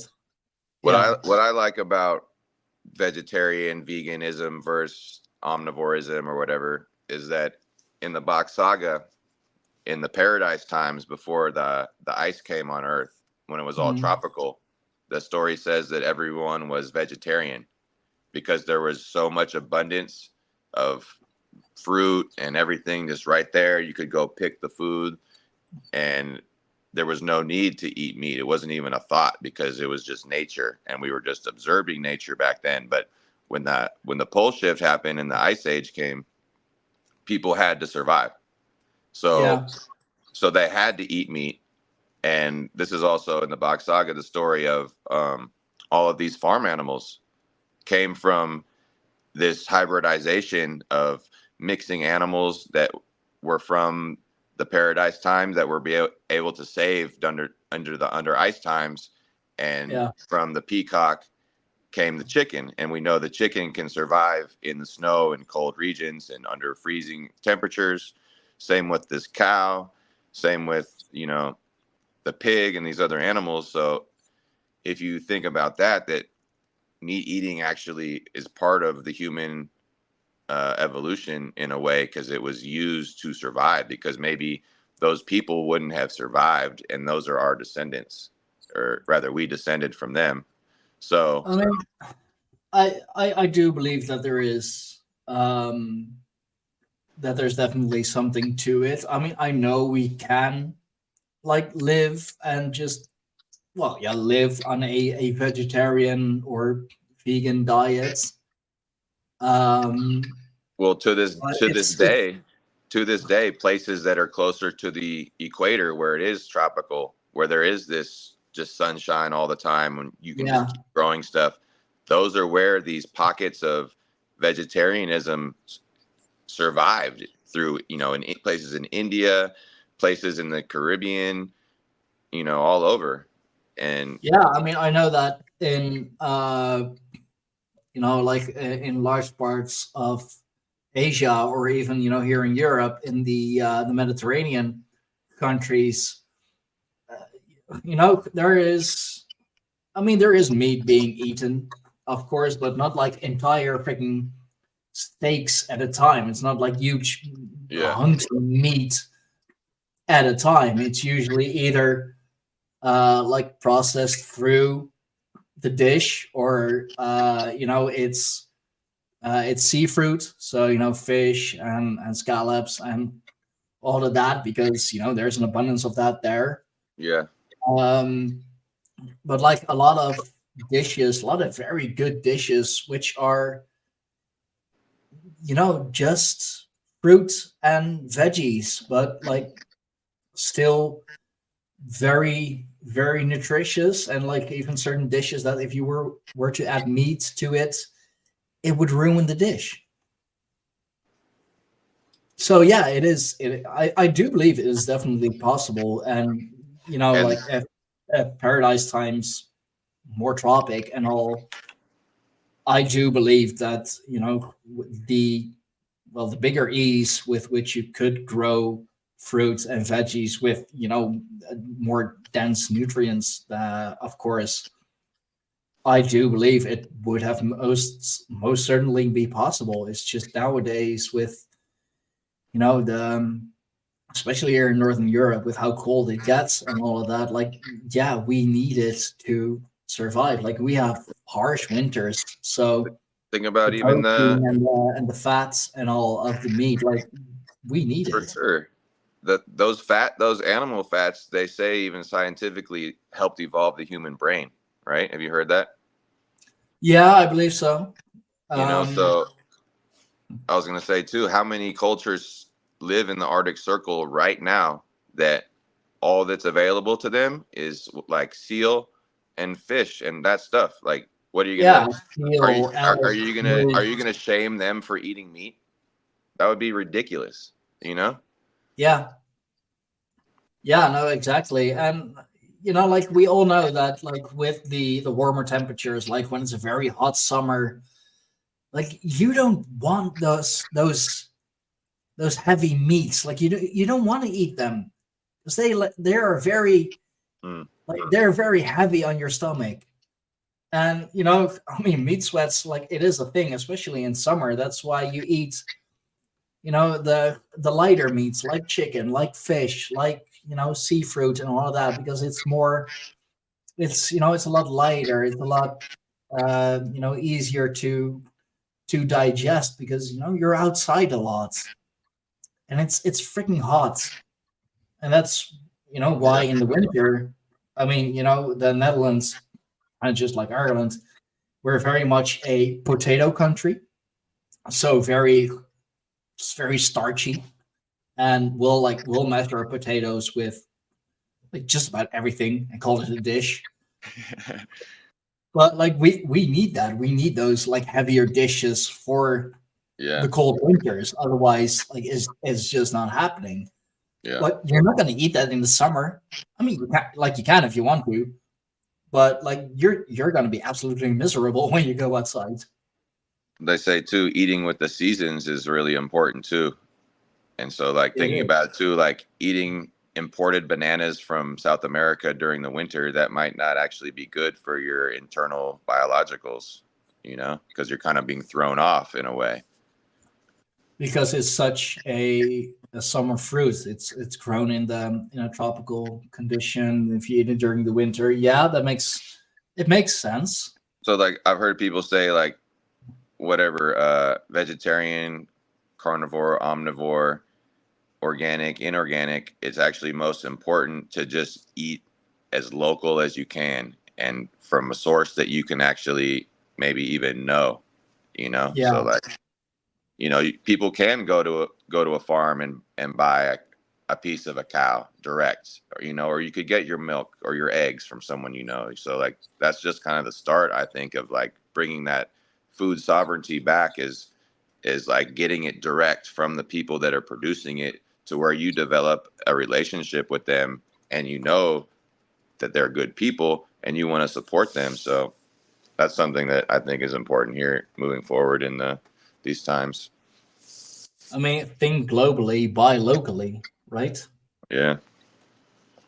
And like speaking of food and all, I'm gonna finish up dinner. It's 10:09, and I have work tomorrow, and I'm getting quite hungry. I only had breakfast. Yeah, it's lunchtime here. Just hit noon 11. Well, I mean, great time. You beat me to it. That was my next thought. I was like, all right, it's 3 hours on the clock. I've been in here about 2. I'm feeling the grumble in my tummy. Well, I mean, thanks very much for coming on, and on like one of the episodes that I'm definitely gonna do about the Bug Saga. I'll shoot you an invite, and let's stay in touch, man. Yeah, for sure. It's been awesome having you. It's been I didn't even. This was completely unexpected. I was just like, oh, let me see what they're talking about, and all of a sudden I'm in the room. But yeah, man, my pleasure, man. Thanks for having me, man. This was fun. Great to meet you and chat. And anytime you want to talk again, you know where to find me. For sure. Thank you. And thanks to everyone watching. Thanks to everyone listening. These roundtables are always a joy. They are always great. Next episode on the Greyhorn Pagans Podcast will be again with Dustin, and I'm going to involve Thane Judge in it as well, and we will talk be talking Box Saga once more, and maybe on the 3rd, 4th, 10th, whatever. I don't know. I can make a whole show of it. Thor will join us as well. So for now, I'm going to make myself some dinner. And yeah, thanks everyone. And until next time, bye guys. Boom.